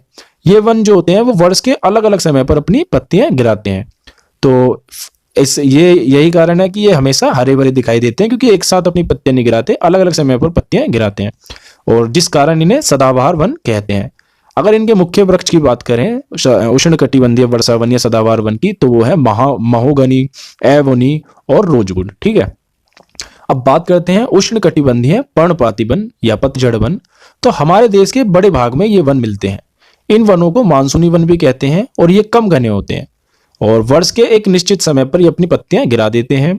इन वनों में मिलने वाले प्रमुख पेड़ हैं साल, सागौन, पीपल, नीम, शीशम। ठीक है, और ये कहाँ मिलते हैं? मध्य प्रदेश, उत्तर प्रदेश, बिहार, झारखंड, छत्तीसगढ़, महाराष्ट्र, इनके कुछ भागों में पाए जाते हैं। अगली हमारी जो वनस्पति है का प्रकार है वो है कंटीली झाड़ियां। तो इस प्रकार की वनस्पति देश के शुष्क भागों में पाई जाती है, और पानी की क्षति को कम करने के लिए इनकी पत्तियों में बड़े बड़े कांटे होते हैं। और इनके महत्वपूर्ण वृक्ष की बात करें तो वो है कैक्टस, खेर, बबूल, कीकड़ इत्यादि। ठीक है, और ये कहाँ पाए जाते हैं? राजस्थान, पंजाब, हरियाणा, पश्चिमी घाट के पूर्वी ढाल, ठीक है, और गुजरात में, है ना। अब हमारा जो अगला प्रकार है वो है पर्वतीय वनस्पति। तो पर्वतों में ऊंचाई के अनुसार वनस्पतियों के विभिन्न प्रकार मिलते हैं। समुद्र तल से 1500 मीटर से 2500 मीटर की ऊंचाई के बीच पेड़ों का आकार शंक्वाकार होता जाता है, और ये पौधे शंकुधारी वृक्ष कहे जाते हैं। प्रमुख वृक्ष की बात करें तो वो है चीड़, पाइन, देवदार। ठीक है, अगला प्रकार है हमारा 5वां मैंग्रोव वन। तो मैंग्रोव वन जो होते हैं वो खारे पानी में हो जाते हैं। ठीक है, तो खारे, और ये आपका तटीय भाग में ज्यादातर पाए जाते हैं, जो समुद्र से लगा हुआ भाग होता है स्थल का, वहां। तो मुख्यतः पश्चिमी बंगाल के सुंदरवन तथा अंडमान एवं निकोबार द्वीप समूह में पाए जाते हैं। सुंदरी इस प्रकार के वनों की महत्वपूर्ण प्रजाति है, और इसी प्रजाति के नाम पर सुंदरवन नाम पड़ा है। ठीक है, तो होता है। ठीक है, तो ऋषभ आईएएस एकेडमी की तरफ से आपको भूगोल समझाने के लिए जो सीरीज शुरू की गई थी उसका आखिरी चैप्टर यानी चैप्टर 8 समाप्त होता है। आपको ये सीरीज कैसी लगी जरूर बताएं, लाइक करें, सब्सक्राइब करें और जुड़ जाएं हमारे साथ। धन्यवाद।